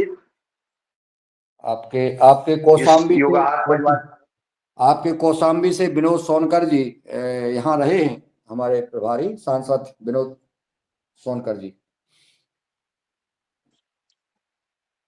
इस युगहर परिवार के सभी महानुभावों को हृदय से अभिनंदन। बहुत ही अच्छी चर्चा चल रही है जिसको शायद किसी किसी के मन में ये आ रहा होगा कि थोड़ा सा हम लोग बिना मतलब का इसको कर रहे हैं, क्या इससे कोई बेनिफिट नहीं होने वाला है, या हो सकता है कि इतना ये जो करप्शन है राजनीति में और ये सारी चीजें इतनी जकड़ी हुई है कि इस पर चर्चा ही करना अब कुछ इस तरह का लगता है कि उससे कोई बेनिफिट नहीं होने वाला नहीं। देखिए, सबसे बड़ी बात क्या है कि हम सब लोग जितने भी जनता है उनके सोचने के दो तरह के सेंस हो गए हैं। अगर हम मान लीजिए कि किसी पार्टी में हैं तो उस पार्टी की अच्छाई को तो हम देख रहे हैं, ठीक है, उसकी बुराई को भी हम मतलब अवॉइड नहीं कर रहे हैं, तो उसको भी हम अच्छाई की तरह ही देखते हैं। और वो करीब करीब जितने भी पार्टी के लोग हैं जो पार्टी से समर्पित हैं उनके अंदर ये भावना हो गई। और यही कारण है कि आप कहीं जो है विरोध नहीं कर पाते हैं, और फिर अगर कोई विरोध करता है तो ये मान लिया जाता है ये दूसरी पार्टी का व्यक्ति होगा। दूसरी बात यह है कि ये करप्शन क्यों बढ़ रहा है, ये नेतागिरी में इस तरह का क्यों हो रहा है। अब आप एक सिंपल सा उदाहरण ले लीजिए कि हम सब लोग या जितनी जनता है वो बड़ी मेहनत से पढ़ती है, पढ़ने के बाद फिर उसको नौकरी मिल गया, नौकरी करने के बाद वो अपने 60 साल की उम्र तक नौकरी करता है, नौकरी पूरी 60 साल उम्र बीत जाती है। बहुत से ऐसे लोग हैं जो बहुत अच्छा खासा पढ़े लिखे लेकिन उनको 4 व्हीलर पर चढ़ने का सौभाग्य प्राप्त नहीं हुआ, वो फिर जो है रिटायर हो गए और अपनी जिंदगी में अगर बहुत कुछ कर पाए तो अपने बच्चों को, वह भी अगर ज्यादा बच्चे हैं तब तो कायदे से शिक्षा भी नहीं दे पाएंगे, अगर एक आध बच्चे हैं तो कायदे से शिक्षा दे दिए और एक छोटा सा अपना मकान बना लिए। लेकिन वहीं देख लीजिए कि एक व्यक्ति अगर वो बिल्कुल नहीं पढ़ा लिखा, कुछ भी नहीं किया, कुर्ता पैजामा पहन करके घूमता रहा इधर उधर, भगवान ने उसको साथ दे दिया और वो अगर एक विधायक हो गया, तो विधायक हो गया तो जिस दिन वो विधायक हो जाएगा, चाहे वो किसी भी जात का हो, कहीं भी कितना हो, गरीब हो, वो फॉर्च्यूनर के नीचे नहीं चढ़ेगा। वो पता नहीं फॉर्च्यूनर उसके पास कहां से चली जाती है, वो आप जानते हैं।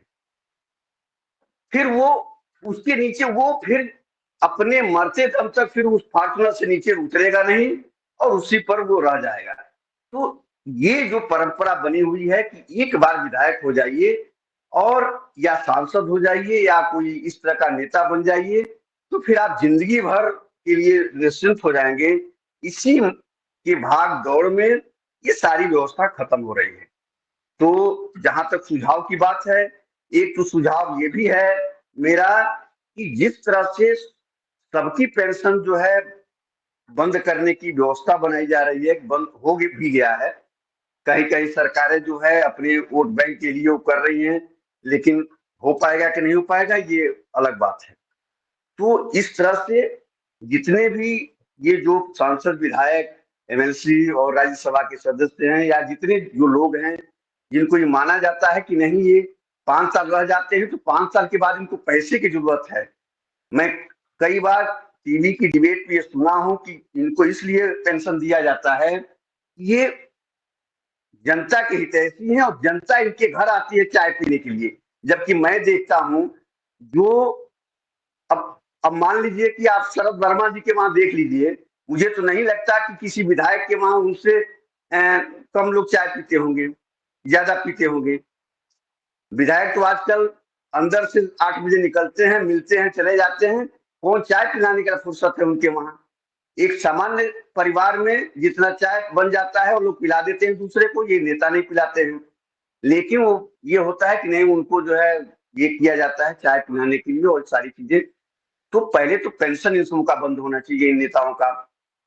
तो अगर पेंशन बंद हो गया तो फिर थोड़ा सा झुकाव कम होगा इन लोगों का कि नहीं भाई 5 साल ही है, 5 साल में हम रह गए तो फिर, लेकिन फिर उसके बाद भी ये प्रयास करेंगे कि 5 साल में फिर हम इतना कमा लें, इतना करप्शन कर लें कि फिर हमारी जिंदगी चल जाए।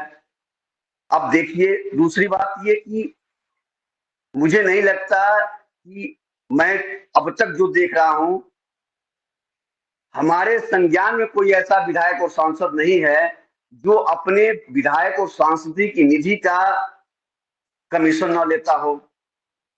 तो जब ये कमीशन लेते हैं, ये क्या कोई बड़े लोग नहीं जानते? तो जब आप कोई कमीशन लेते हैं, फिर आपने 20% अपना कमीशन ले लिया, फिर वो इंजीनियर अपना 15% ले लिया, फिर वो अपना जेई 10% ले लिया, और करते करते आज के डेट में मैं बहुत दावे के साथ कर सकता हूं कि और क्षेत्रों में तो मैं सुना ही हूं, हमारे अब उत्तर प्रदेश में बहुत साफ सुथरी सरकार है और बड़ा अच्छा काम हो रहा है। लेकिन जब हम लोग देहात की सड़कों पर चलते हैं और पता चलता है कि ये परसाल ही सड़क बनी और उखड़ गई, तो बड़ा खराब लगता है। और जब उस पर अध्ययन किया जाता है तो पता चलता है कि इसमें 51% तो कमीशन था, 49% में ठेकेदार को काम करना था, और वो किसी तरह से बना करके, और ठेकेदार को भी उतना बेनिफिट नहीं हुआ, वो किसी तरह से बना दिया और 10, 20, 50 हजार उसको 3-4 महीने में काम किया और मिला किसी तरह से, और वो हो गया। तो ये सारी चीजें हैं। अब आप सोच सकते हैं कि कितना करप्शन है, और इस करप्शन को कैसे ठीक किया जाए, ये जो है सोचने वाली बात है। और इसमें जो है तकनीकी बातें ज्यादा हैं, जैसे कि अशोक जी ने जो बताया या शरद वर्मा जी ने बताया, ये बड़ी अच्छी बातें थी। और निश्चित रूप से हम सब लोगों को थोड़ा सा ये सोच करके, अगर मान लीजिए जैसे मैं भाजपा का हूं, तो अगर भाजपा की कुछ कमियां हैं तो वो भी बताने की जरूरत है। अगर हम कांग्रेस के हैं तो राहुल गांधी जी अगर कुछ गलत बात बोल रहे हैं तो यह भी हमको टिप्पणी करने की जरूरत है कि नहीं, वो गलत बोल रहे हैं। अगर हमारे आदरणीय प्रधानमंत्री जी कोई ऐसी बात कर रहे हैं कि नहीं, जो नहीं कहना चाहिए, वह भी हमको कहना चाहिए कि नहीं, वो नहीं कह रहे, नहीं कहना चाहिए। तो कभी कोई परिपूर्ण नहीं होता, सब में कुछ ना कुछ कमियां होती हैं। लेकिन ये जो चीज है करप्शन वाला, और ये सब सारी व्यवस्थाएं, उनकी पावर की बात, अब आप एक बार विधायक हो गए, अब देखिए डीएम, एसपी, एम सब लोग जो है डांट खाते रहते हैं। किस किस तरह से लोग व्यवहार करते हैं, सोचने वाली बात है। पहले के नेता थे, कितना सम्मान के साथ इन अधिकारियों से बात करते थे और उनको सम्मान देते थे। आज जो है बस पद मिला नहीं, फिर बदतमीजी शुरू हो जाती है। तो ऐसी ऐसी लोग भाषा का प्रयोग करते हो, चाहे किसी भी पार्टी के हैं। और जहां तक ये शराब की बात है, ये सारी चीजें हैं, ये बड़ी इस पर गहन विचार करने की जरूरत है। देखिए, मैं अभी बिहार में नीतीश जी का बहुत उनको अच्छा मानता हूं कि लाख गरीब प्रदेश होते हुए ये निश्चित रूप से है कि यहाँ पे शराब से उनको बहुत नुकसान हो रहा है। शराब का जो टैक्स आने वाला था वो नहीं हो रहा है, और शराब रुक भी नहीं रही है। ये भी बात सही है कि शराब रुक भी नहीं रही है, लेकिन इतना भी जरूर है कि वो खुलेआम नहीं है। अब शराब पी करके लोग गाली गलौज नहीं करते, शराब पी करके लोग कहीं बैठते नहीं, शराब पी करके लोग सड़कों पर हुड़दंग नहीं करते, इतना तो जरूर है। तो इस तरह से सोचने की जरूरत है कि शराबबंदी भी बड़ी जरूरी है, कि अगर शराबबंदी हो जाए, हम कह रहे हैं कि कौन जरूरत है, जिस जो चीज उस तरह का है, जो उस तरह के लोग पीने वाले हैं, वहीं तक सीमित रखा जाए। गांव देहात में जो गरीब मजदूर हैं वो पी करके और अपना जो है पैसा जो कमाते हैं वो सब खर्च कर देते हैं, और फिर वही लोग जा करके वोट देते हैं। जहां तक वोट की बात है कि परसेंटेज कितना होना चाहिए, निश्चित रूप से जब तक इसमें तकनीकी नहीं आएगी, कोई भी लेबर अगर दिल्ली में बैठा हुआ है, उसको कटिहार जाना है, तो वो वहां से आ रहेगा, केवल वोट देने नहीं आएगा। उसको मालूम है कि हम जाएंगे तो हमारा 4,000 रुपया खर्च हो जाएगा, और 4,000 कमाने के लिए हमको 3 महीना 4 महीना मेहनत करना पड़ेगा। पैसा जो गरीब के लिए कितना महत्वपूर्ण है वो वही जानता है। तो वो जो हमारे आदरणीयों ने बताया इसके पहले कि उसमें तकनीकी ऐसी लगाई जाए कि जो जहां भी रहे, अगर वो नहीं घर आ पाता है तो अपना वोट दे दे, तो निश्चित रूप से ये मानकर चलिए कि वोट परसेंटेज भी ठीक हो जाएगा। आरक्षण की बातें देखिए, हर जगह जो है वही बातें आ रही हैं कि जो जिसको जहां फायदा हो रहा है वहां उसको लगाया जा रहा है। अब मान लीजिए कि अब यहाँ बिहार में टोटल परसेंटेज हो गया आरक्षण का 75%। कोई बोलने वाला नहीं है, सारी पार्टियों ने समर्थन कर दिया, पास भी हो गया। अब जो बेचारे जनरल कास्ट के लोग हैं, अब उनके अंदर क्या बीतता होगा भाई। अगर आपने ये नियम लगाया कि जिसकी जो भागीदारी है, जितनी जनसंख्या उसके हिसाब से दे दिया जाए उनको आरक्षण, तो जनरल भी तो एक कास्ट है, उनको भी उनके भागीदारी के हिसाब से दे दीजिए ना। फिर उनको क्यों पीछे छोड़े हैं कि नहीं 25% में फिर ये 100% लोग जाएंगे और उसके बाद जो है उनका तो अपना रहेगा ही, इसमें जो टाप करेंगे वो उसको ले लेंगे, 25% में भी ये लोग रहेंगे और फिर इनकी भागीदारी भी रहेगी, तो बेचारे वो कहाँ जाएंगे।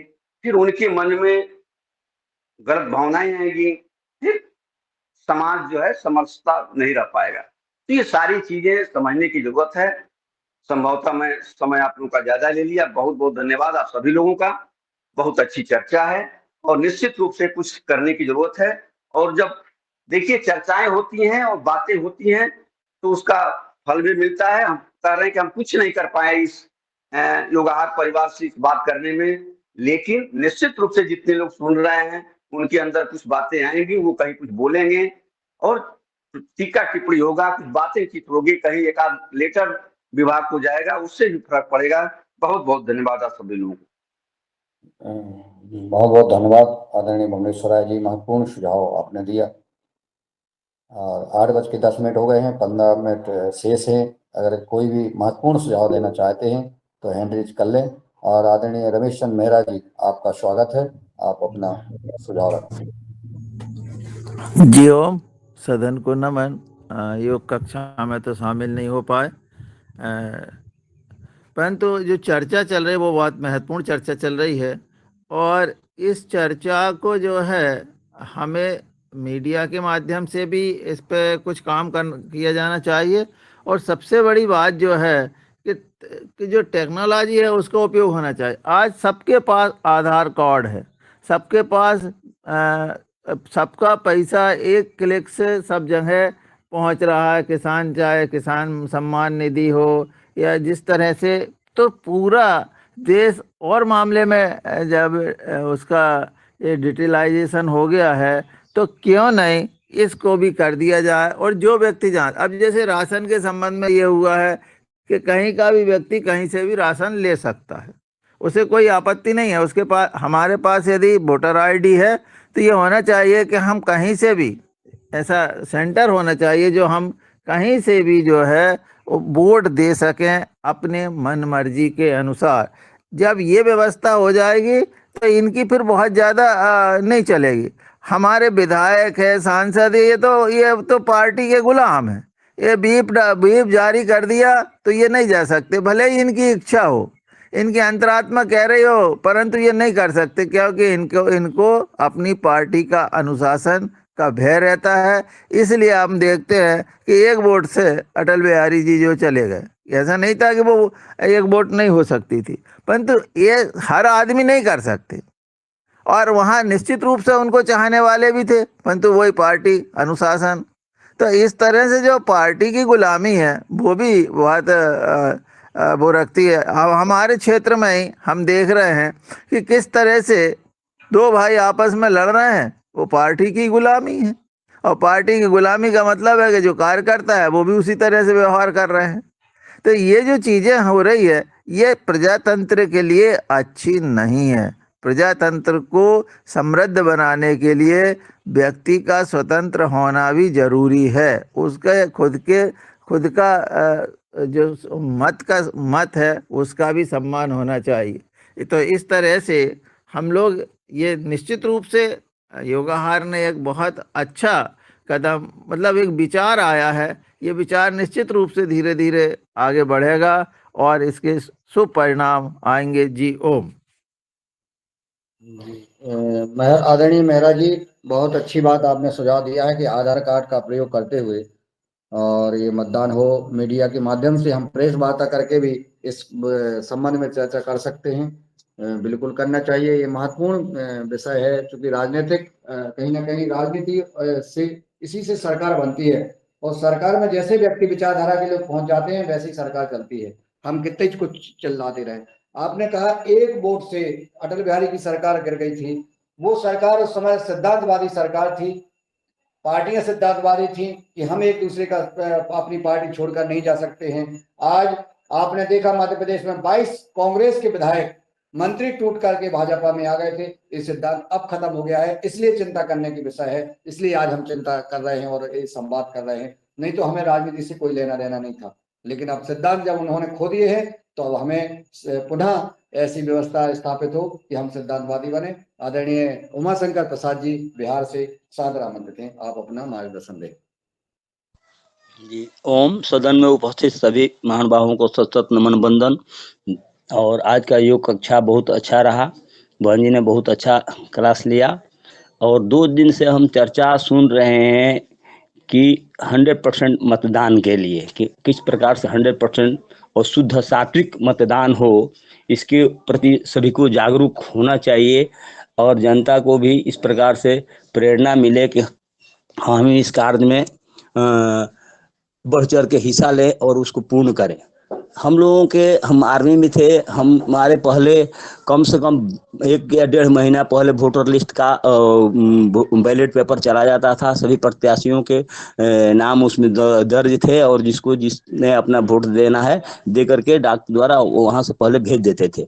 तो इस प्रकार से जो सिस्टम अभी जो चल रहा है, तो उसमें बैलेट पेपर था, बैलेट पेपर पर इससे कार्रवाई करते थे, मगर आजकल कम से कम डिजिटल हो गया है। जब इस प्रकार से अभी भी हम लोगों का मेडिकल सुविधा है कि कहीं भी आप पहले तो था कि पहले जिस डिस्ट्रिक्ट में आप हैं, जिस डिस्ट्रिक्ट में ही आप इलाज करा सकते थे, मगर फिर बाद में जा करके उस तरीके से जब डिजिटल हुआ, आप किसी भी स्टेट में कहीं भी नौकरी कर रहे हैं या कहीं आपका तबीयत खराब हो गया, तो वो कार्ड मिलता है ECHS के थ्रू, तो उससे हम अपना जा करके दिखा करके इलाज गुड़गांव में, दिल्ली में, किसी भी स्टेट में हम अपना इलाज करा लेते हैं, क्योंकि जो भी पैसा कटता है वो हमारे नाम से उस तरीके से वहाँ से अपना रिकॉर्ड के थ्रू कटता है। तो इस प्रकार से जो व्यवस्था अगर होनी चाहिए, इसकी मांग है, तो वहाँ तक पहुँचेगी, और हो सकता है सभी की आवाज़ जब उठती है जनता के पास में, तो आत्मा में परमात्मा का वास होता है, तो कहीं ना कहीं आवाज़ उठेगी, तो वहाँ पर जाकर के पूर्ण होगी। दूसरी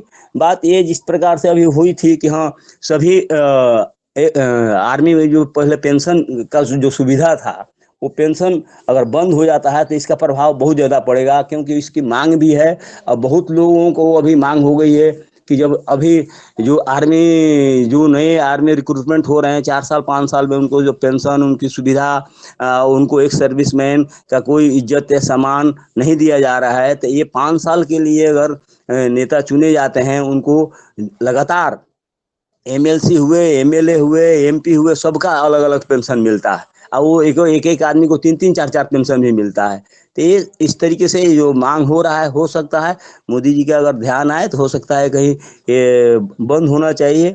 तीसरी बात कि ये जो हुई थी कि हाँ दारू और शराब और के ऊपर जनता जो है बिक जाती है। हम भी आए थे जब स्वामी जी से 2012 में स्वामी जी रिटायरमेंट के बाद में हम हरिद्वार गए, वहाँ से जो प्रेरणा मिली, तो हम समाज की सेवा में लग गए। प्रत्येक गांव-गांव में जाकर के योग प्रचारक के साथ में हमने बहुत ज़्यादा योग की कक्षाएं चलाई। अपने खास करके जितने भी पंचायत में 4-5 गांव हैं, इसके अलावा पूरा प्रखंड में योग प्रचारक के साथ में, मतलब सुबेरे से लेकर शाम तक सुबेरे योग का कक्षा, दोपहर को स्कूल में, इसके बाद में शाम को भी जैसे कृषि चर्चा पर और परस बैठक होती थी, हमने बहुत ज़्यादा हिस्सा लिया।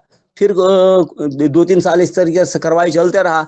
फिर गांव वालों ने कुछ बोला कि सर मुखिया का चुनाव आ गया, तो उसमें बोला कि आप सेवा कर ही रहे हैं, चलिए आप खड़ा हो जाइए। मैं बोला नहीं, हमको इससे कोई लेना देना नहीं है, हम लोग के स्वामी जी का चाहे वैसे भी आदेश है कि नहीं, इस प्रकार से हमने किसी पार्टी पॉलिटिक्स में नहीं हिस्सा लेना है, हम ऐसे ही सेवा देंगे।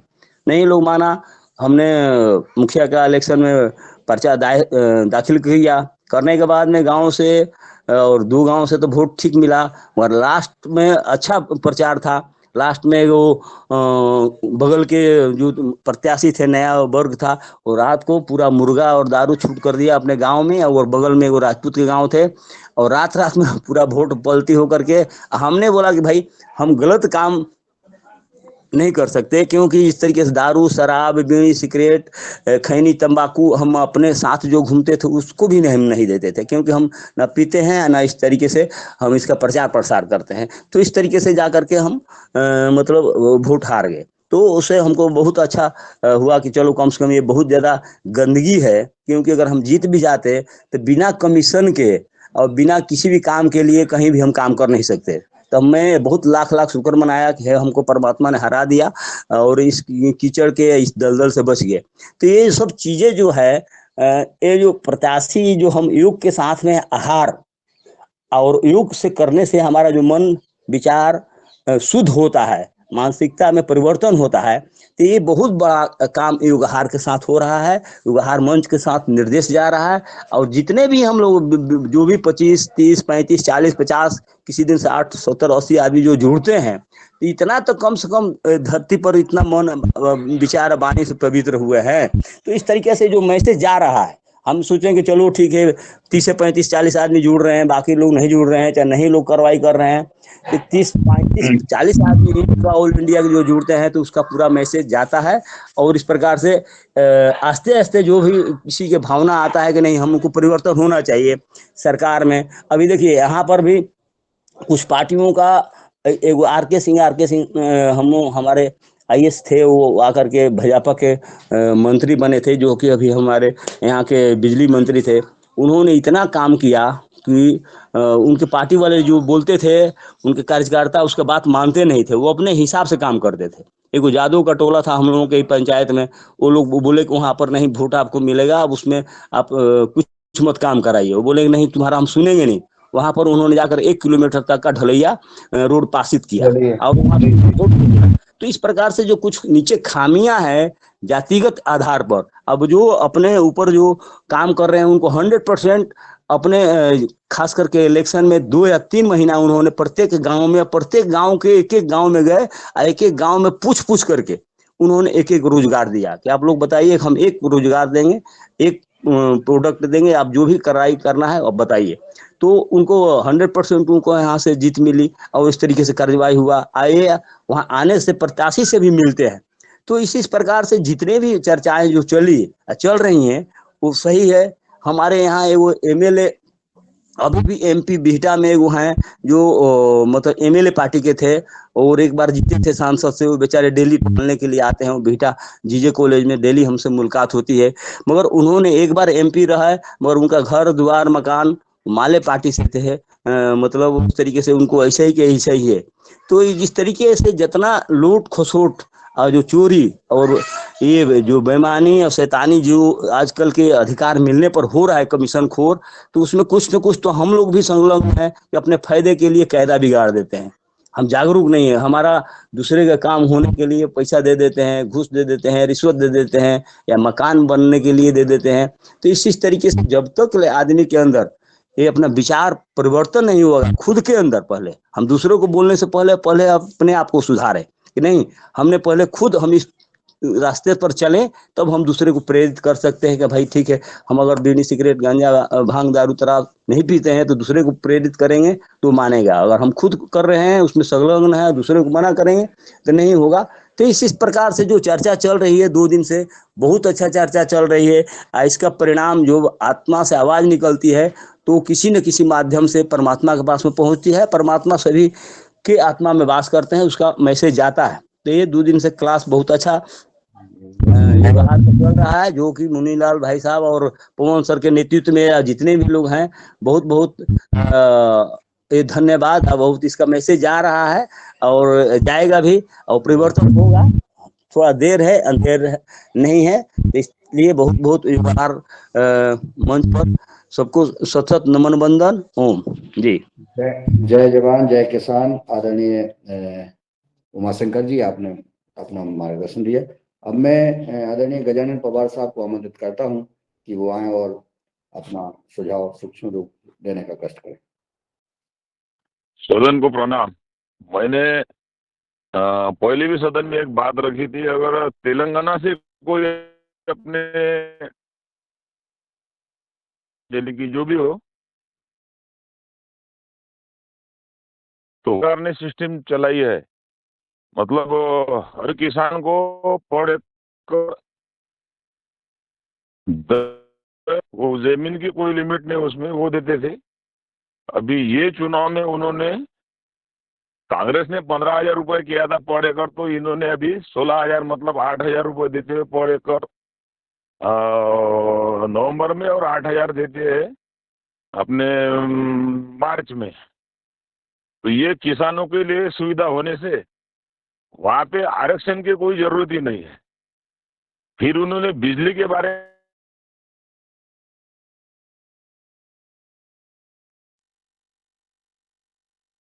आपकी आवाज नहीं आ रही है। वहां से स्पीडी कैनल निकाले।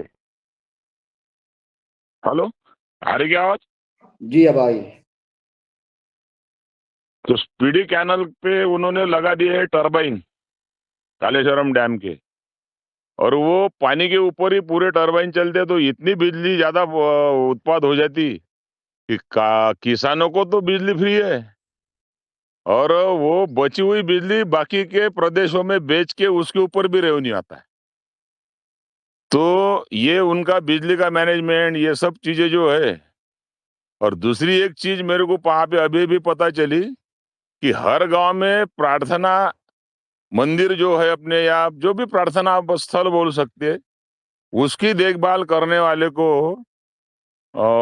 लोक संख्या के अनुपात में 1,500, 1,000, 5,000 रुपए तक के वहां पे वो प्रतिमाह गवर्नमेंट देती है। और अभी बाकी तो बहुत सारी चीजें है, जैसा KG to PG पढ़ाई फ्री है। उसके बाद में ये जो मकान बनाने के लिए आवास योजना, जो गांव में 5 लाख रुपए, बड़े शहरों में 2 BHK। उसके बाद में बिजली, जिसका घर मतलब 3 पत्रे का या कबीले का हो, तो उसको पर डे 1 रुपए बिजली का खर्चा है। बाकी जिनके स्लैब याब है तो वो उसको थोड़ा ज्यादा बिजली का बिल आता है, 1,200-1,300 रुपए महीने तक का। लेकिन वहाँ पे एक घर टैक्स थोड़े ज्यादा है बाकी के अपने देश के अनुपात में। तो उससे क्या होता है कि जो स्थानिक स्वराज्य संस्था है तो वो स्वयं पूर्ण हुई, क्योंकि घर का टैक्स ज्यादा है। और अपन जब ज्यादा टैक्स देते हैं तो अपने घर के सामने होने वाले नाली, रास्ता, बिजली, पानी, इसकी व्यवस्था भी वो जाति से ख्याल देते, क्योंकि वो टैक्स ज्यादा दे रहा घर का। तो ऐसा वहां पे, अगर मेरा बोलने का मतलब इतना ही है कि अपना परिवार के कोई सदस्य अगर तेलंगाना में होंगे तो ये चीजों का एक पायलट प्रोजेक्ट ध्यान में रख के सभी पार्टियों ने उसका विचार करना चाहिए। उन्होंने मतलब क्या क्या सुविधा वहां पे देते हैं और कैसा रेवेन्यू जनरेट होता है, ये वहां पे देखने की थोड़ी जरूरत है। हो सकता है कुछ गलत भी काम हो रहे होंगे। एक बात उसमें की मेरे को पता चली थी कि वो जो अपनी 180 ml की जो शराब की बोतल रही थी, जिसको अपन कार्टर बोलते, तो हर एक कार्टर पे 200 रुपए अलग से टैक्स लगाया उन्होंने। और ये डीजल और पेट्रोल के ऊपर 2-2, 3-3 रुपए ज्यादा किए। तो इस तरह से और भी और मार्ग हो सकते हैं रेवेन्यू जनरेट करने। तो ये वहाँ का थोड़ा अपना कोई सदस्य होंगे, जी जी थोड़ा इस में ध्यान देने की जरूरत है। धन्यवाद जी।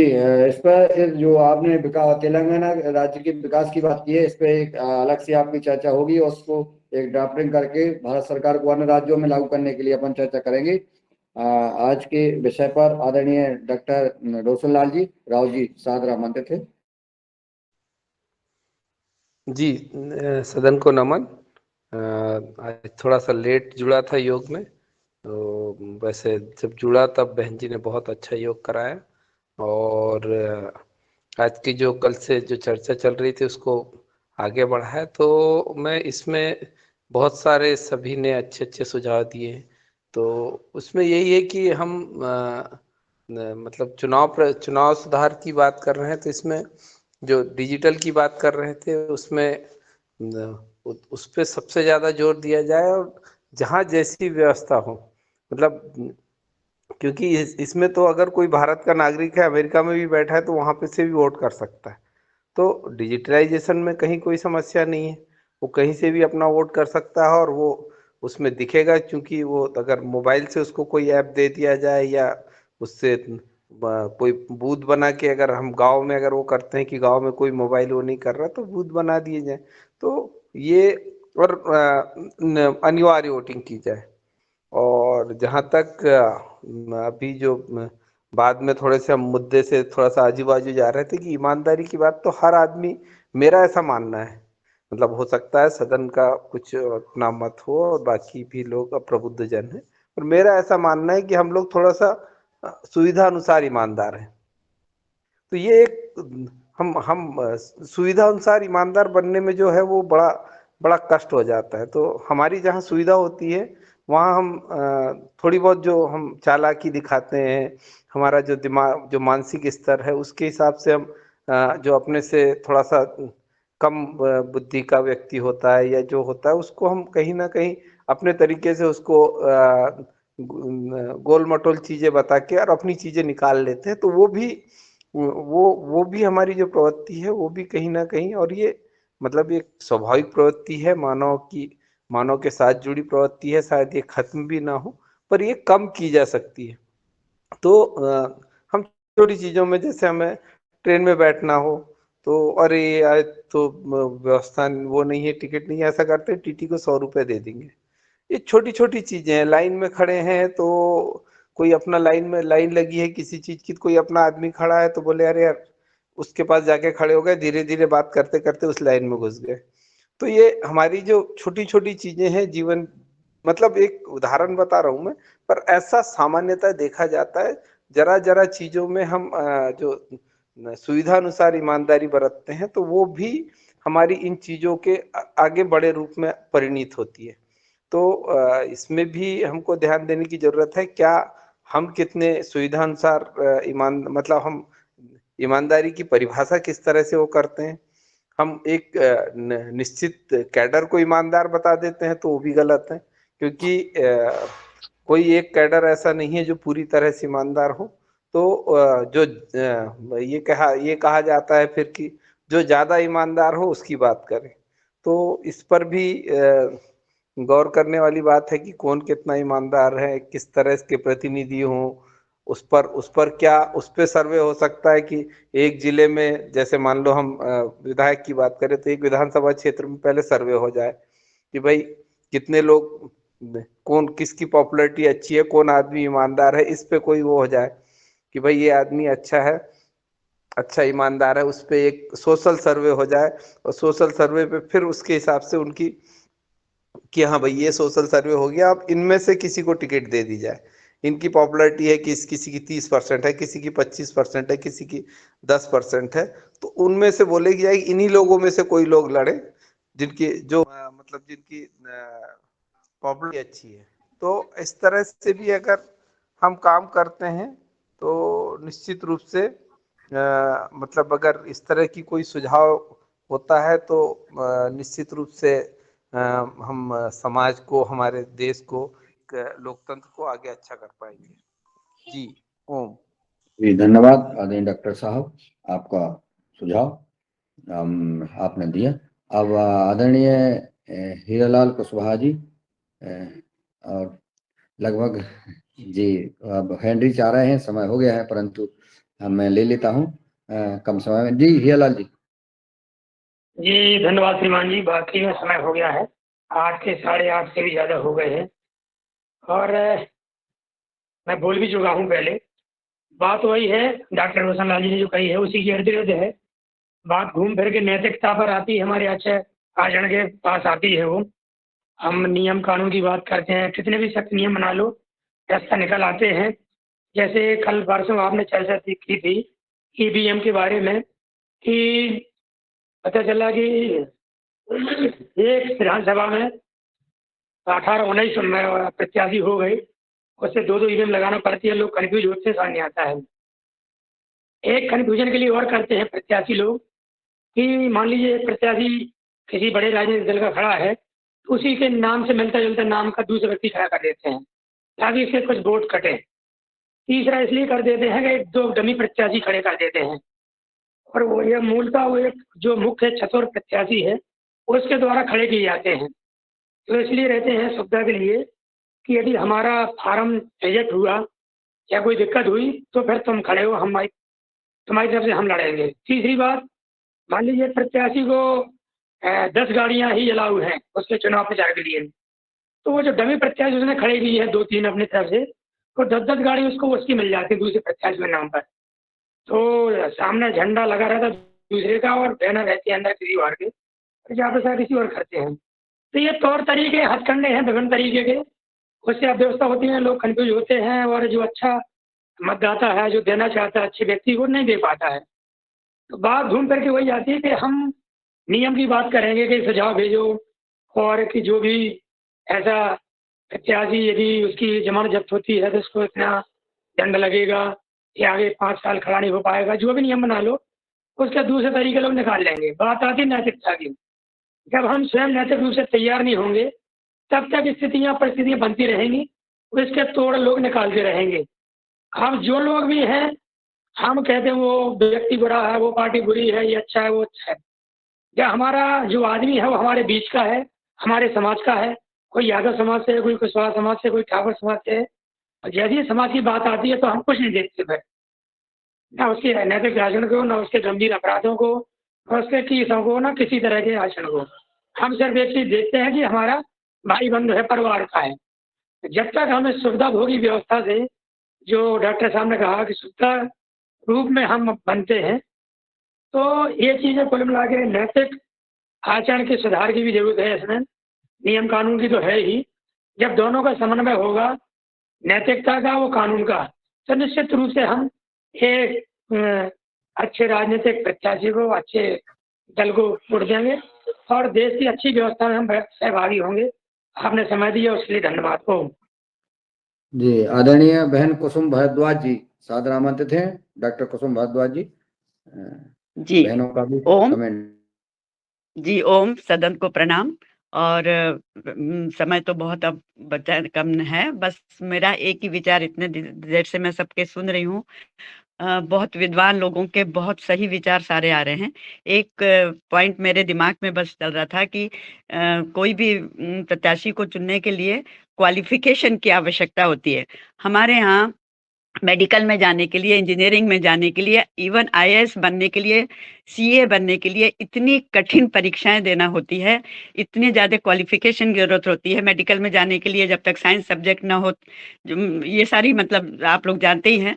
और आईएएस बनने के लिए इतनी कठिन एग्जाम देना होती है, 2-2 3-3 साल लग जाते हैं वहाँ पे सिलेक्ट होने के लिए। उसके बाद इन लोगों को जो इतने सब ज्ञान, इतना सारे क्वालिफिकेशंस लेके ऊपर जाते हैं, उनके ऊपर बिठा दिया जाता है ऐसे लोगों को जिनको उस विषय का कोई ज्ञान नहीं है, और या फिर जो बिल्कुल अनपढ़ है, और जो जिनकी क्वालिफिकेशन क्या है, क्रिमिनल हिस्ट्री जिनके पीछे है कितना। तो इस बात का बहुत ध्यान रखना चाहिए कि यहाँ भी किसी प्रकार का बंधन हो, कोई क्वालिफिकेशन ऐसी हो।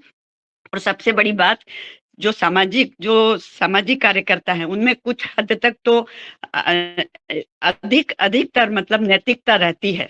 तो एक नैतिक स्वभाव, दूसरा कुछ क्वालिफिकेशन ऐसी कि कुछ डिग्रियां इस प्रकार की हो, उन्हीं को टिकट दिया जाए, तभी ये मतलब सफलता मिल सकती है। एक समय था, हम कहानियों में पढ़ते हैं कि राजा जब रहते थे, उनके अगर 2-3 पुत्र होते थे तो वो पहले सबसे बड़े पुत्र को नहीं जी, वो उनकी पहले परीक्षा लिया करते थे, और जो राज्य चलाने के लायक जब वो परीक्षा में सफल होता था तब उसी को वो अधिकार सौंपते थे। तो बस बहुत समय की बाध्यता है, इतना ही मेरा एक विचार था। बाकी तो सभी लोगों ने बहुत नैतिकता और सारे पॉइंट्स सब बहुत वो है, परंतु ये सारी बातें ऊपर तक पहुंचना चाहिए। सरकार तक ये जब तक पहुंचेंगी नहीं, हम यहाँ केवल बातें करते हैं, और हम जितने भी लोग यहाँ मिले हैं वो सब नैतिक स्वभाव वाले हैं, वो सब उस अच्छे विचारों को दे रहे हैं, परंतु ये सब जब तक ऊपर नहीं जाएगा, जब तक जो नियम बनते हैं वो नियम को तोड़ने वालों का दिमाग पहले आगे चल जाता है। तो ये बहुत आवश्यक है कि हमारे जो इतने सदन में इतने विद्वान लोगों के सब जो विचार आए हैं, ये प्रैक्टिकल रूप में ऊपर पहुंचे और उसके ऊपर कार्य हो, वो कार्यान्वित रहें, और खास करके जो प्रत्याशी है उनके लिए कुछ क्वालिफिकेशन होना बहुत आवश्यक है। हमारे यहाँ बस जिसके पास धन बल है, जिसके पास बाहुबल है, वही क्वालिफिकेशन है हमारे नेताओं की। तो बस आप योगाहार कार्यक्रम में मुन्नीलाल भाई साहब तो बहुत आगे रह के सारे कार्य कर रहे हैं और आगे तक पहुंचाने का उन्होंने वो जो प्रण लिया है आप सब लोगों ने, तो ये पॉइंट भी बस मेरा एक था। बाकी तो सभी लोगों के बहुत उत्तम विचार और बहुत सही विचार सब चल रहे हैं। सबको मैं प्रणाम करती हूँ और अपनी वाणी को विराम देती हूँ। धन्यवाद। बहन जी, ओम। और वो डॉक्टर साहब आपका महत्वपूर्ण सुझाव। आईपीएस आईएएस पर लगाम जो है अनपढ़ व्यक्ति की होती है, जिसके विचार और संस्कार नहीं होते। बहुत सुंदर, कम समय में आपने महत्वपूर्ण सुझाव दिया और उसके पूर्व भी यह सुझाव आया। दिव्या एंड दीप्ति जी का जी था। जी आदरणीय, धन्यवाद। मैं दूसरे नंबर से आज उपस्थित हूँ और दूसरे नंबर से उपस्थित होना मतलब दूसरी विधानसभा में चुनाव लड़ना जैसा है। बहुत बहुत धन्यवाद। और बहुत ही सुंदर चर्चा चल रही है जो अंत में आदरणीय कुसुम दीदी जी ने बात कर रखी है कि हम चर्चा तो कर रहे हैं, लेकिन इस चर्चा का इम्प्लीमेंट कैसे होगा। तो निवेदन ये है कि हम में से आने वाले समय में ऐसे व्यक्तियों को आगे बढ़ाया जाए या हम बढ़े, और इस दिशा में रोशनी भी हो रही है। अवश्य ही ये कार्य आगे बढ़ाया जाए और इन सभी बातों को लेकर, जैसे आदरणीय उमाशंकर जी ने कहा कि कायदे के फायदे को लेकर के देखा जाए कि हम किस तरह से इस कार्य को आगे बढ़ा सकते हैं, क्या ऐसा उदाहरण पेश कर सकते हैं। हालांकि बड़ा कठिन है, क्योंकि कल जैसी बात आज भी है कि जेल में बंद एक कैदी को जो वोट नहीं डाल सकता है वो कानून की गिरफ्त में है, और उसी जेल में एक बंद कैदी चुनाव लड़ सकता है और चुनाव जीत भी सकता है, मौलिक अधिकार उसका है। लेकिन एक बात और भी है जो आदरणीय हमारे गजानन पवार जी ने कहा, तेलंगाना की बात कही है। तेलंगाना में कुछ बातें ऐसा नहीं है कि वो एकदम मॉडल हो गया है, कुछ बातें हैं जो वो स्पष्टता के साथ रख रहे हैं और इसका फायदा हो रहा है। लेकिन सभी जगह हो सकती है बातें, और क्यों नहीं हो रही है।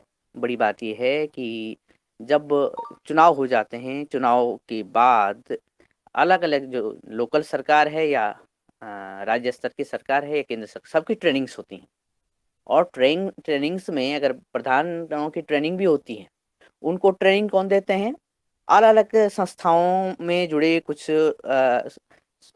सामाजिक कार्यकर्ता, राजनीतिक कार्यकर्ता, और उनका स्वभाव क्या होता है, वही बोतलें टकराना, उनकी आवाज़ गड़गड़ाना, और वही मांस मदिरा का प्रयोग करके, या जो पैसा जो मद ट्रेनिंग्स के लिए आई हुई हैं, और जो आचार संहिता से संबंधित, जो राजनीतिक व्यवहार से संबंधित, जो सामाजिक व्यवहार से संबंधित, वो सब बह जाता है दारू में। साथ में ऐसे अयोग्य लोग जो योग्य लोगों को बनाने की कोशिश करते हैं, तो ये कहानी नहीं बनने वाली। इसलिए हम जो कह रहे हैं उसको करने की आवश्यकता है। और मैं तो निवेदन करता हूँ आदरणीय मुन्नीलाल जी भाई साहब से कि जो हम कह रहे हैं और जो चर्चा में आ रहा है, वो सरकारों को प्रस्ताव देने से कुछ नहीं होगा। आए हम अपने गांव से या कुछ लोगों को चुने और कुछ लोगों को तैयार करके इन मानकों पर खरा उतर करके आगे बढ़ें और उदाहरण पेश करें, जिससे हमारी सरकारें भी सबक सीखें और हमारी जनता जनार्दन भी समझ सीखे, और हम फिर उस बिंदु पर पहुंचे जिसके लिए चर्चा योगाहार मंच सफलता की तरफ आगे बढ़ा रहा है। धन्यवाद, प्रणाम, ओम। आभार भी आप ज्ञापित कर दें तो और अच्छा रहेगा। और आपका इसकी एक ड्राफ्ट मैं ढूंढ रहा था आदरणीय दिनेश जी सेमवाल जी को, देखिए दिव्या एंड जो है दीप्ति के रूप में उपस्थित हो गए, और मैं देख रहा था कि आज दिनेश जी हैं, क्योंकि आप उसको उतार लेते हैं और बहुत अच्छी तरीके से आप उसको ड्राफ्टिंग कर लेते हैं। तो जो 2 दिन जो सुझाव आए हैं, इस पर थोड़ा सा ड्राफ्टिंग हो जाए। सुमित जी, आप मिलजुल करके सभी लोग और भी सदन में उपस्थित भाई बहन, ताकि हम इसको एक ड्राफ्ट बना के अपना काम तो करना है, क्या दिक्कत है। और जो आपने कहा है गांव से तैयार करेंगे ही, परंतु एक ड्राफ्ट जरूर तैयार करके निर्वाचन आयोग को सौंपना है। जी जी, जी। ज़रूर ही, अवश्य ही। और इस ड्राफ्ट के लिए, क्योंकि ये ड्राफ्ट तो अधूरा होगा, आने वाले समय में इस पर चर्चा की आवश्यकता और भी है, और जो बिंदु बने हैं उसको ड्राफ्ट किया जाएगा। और जैसे आपने आज्ञा दी है, तो मैं आदरणीय आज सभी सदस्यों की तरफ से, आज के सभी आदरणीय सदस्यों को जो इस चर्चा में भागीदारी उन्होंने ली है, और भागीदारी के साथ-साथ इस मुहिम पर बात रखी है कि हम एक अच्छी चुनाव प्रक्रिया, अच्छे माहौल को आगे बढ़ाएँ, और इस माहौल के साथ ही इसका जो एक रूपांतरण हो, हमारी जो शक्ति है, हमारी जो जनशक्ति है, हमारी जो राजनीतिक शक्ति है, उसमें परिष्कार हो, क्योंकि ये परिष्कार होना बहुत ज़रूरी है। आज अभी-अभी अंत में आदरणीय हीरालाल कुशवाहा जी की बात भी सामने आई है। कुछ बिंदु इस तरह से आए हैं कि आपका नेता गाली दे, आप उसके सदस्य हैं, आपको स्वीकार है। एक ही देश की प्रजा के लोगों को एक ही देश का नेता गाली दे तो हमें स्वीकार है।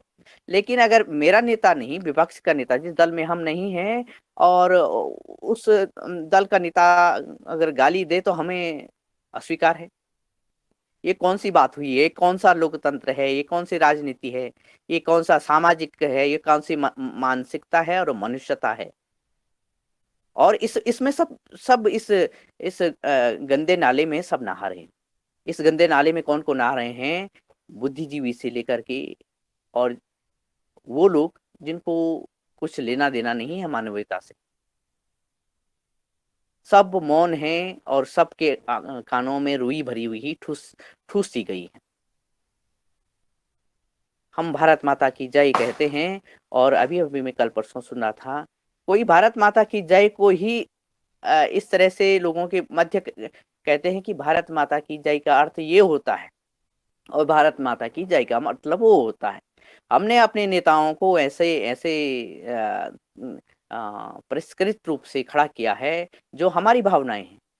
इसका मतलब है, जब तक हम अपनी सुधार को देख कर के अपने नेता का चयन नहीं करेंगे, तब तक हमें ऐसी उलूल-जुलूल बातों को स्वीकार करना पड़ेगा, और तालियाँ बटोरनी पड़ेंगी, बजानी पड़ेंगी, बड़ी-बड़ी सभाओं में भी और अपने अंतर्मन में भी।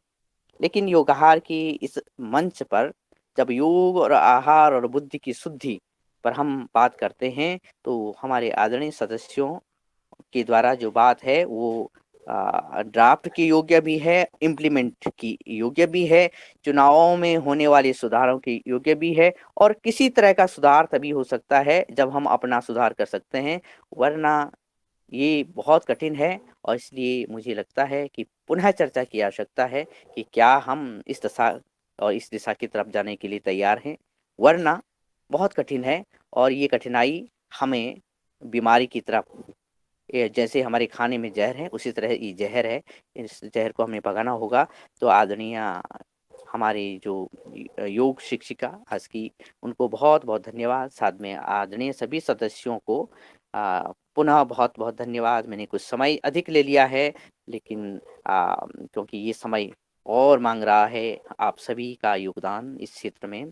इसी क्रम में आप विभिन्न प्रदेशों के जनपदों से जुड़े हुए आदरणीय प्रतिनिधि, आदरणीय हमारी मुनीलाल जी भाई साहब, आदरणीय हमारी बहन रंजना बहन जी, आदरणीय अनिल राय जी, आदरणीय भगवान दास कुशवाहा जी, आदरणीय भुवनेश्वर राय जी, आदरणीय बनेश सिंह बगावत जी, आदरणीय डॉक्टर किशोर दुबे जी, आदरणीय गजानन पवार जी, आदरणीय हीरालाल कुशवाहा जी। आदरणीय हीरालाल कुशवाहा जी जब बात कहते हैं, तो वो इतनी सटीक और ज़मीनी बातें कहती हैं। मैं सभी लोगों ने कही है, लेकिन मैं अंत में मैंने उनको सुना, और उनको उनकी बातें मेरे मन में छप गई हैं। आदरणीय कल्पना कुशवाहा जी, कल्पना कोटली जी, आदरणीय रमेश चंद्र मेहरा जी, आदरणीय रूप सिंह राजपूत जी, आदरणीय सविता बहन जी, आदरणीय तुलाराम जी, आदरणीय उमाशंकर जी, आदरणीय विनायक जी, और योगाहार की जो रिकॉर्डिंग टीम है,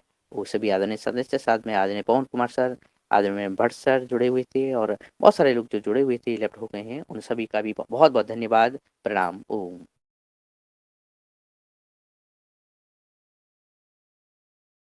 आपका भी बहुत बहुत धन्यवाद आदरणीय दिनेश जी श्यामलाल जी, इस योगा कार्यक्रम में जो आप अपना समर्पण भाव से सहयोग कर रहे हैं, मार्गदर्शन दे रहे हैं।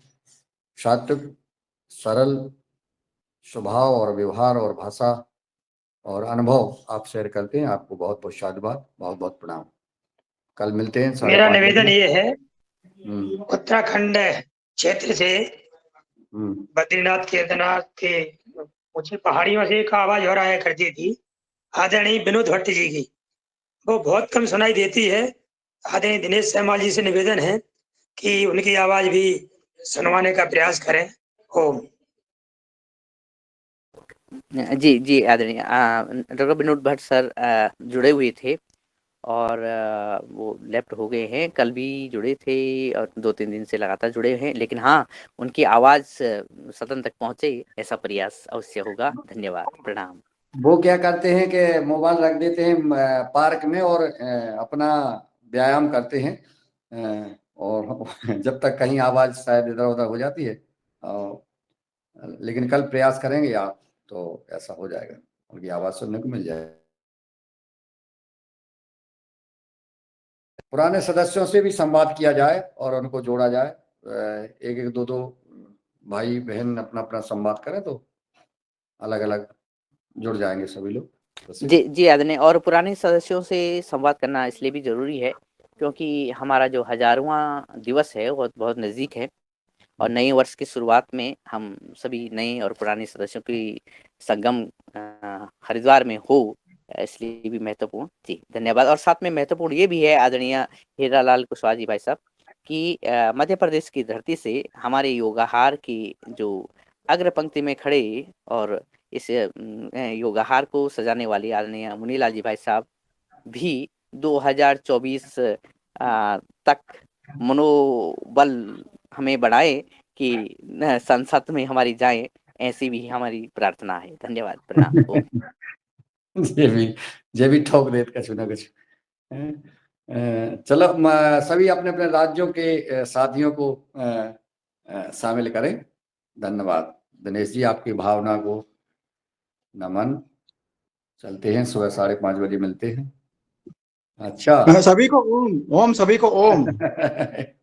जी ओम ओम ओम साहब।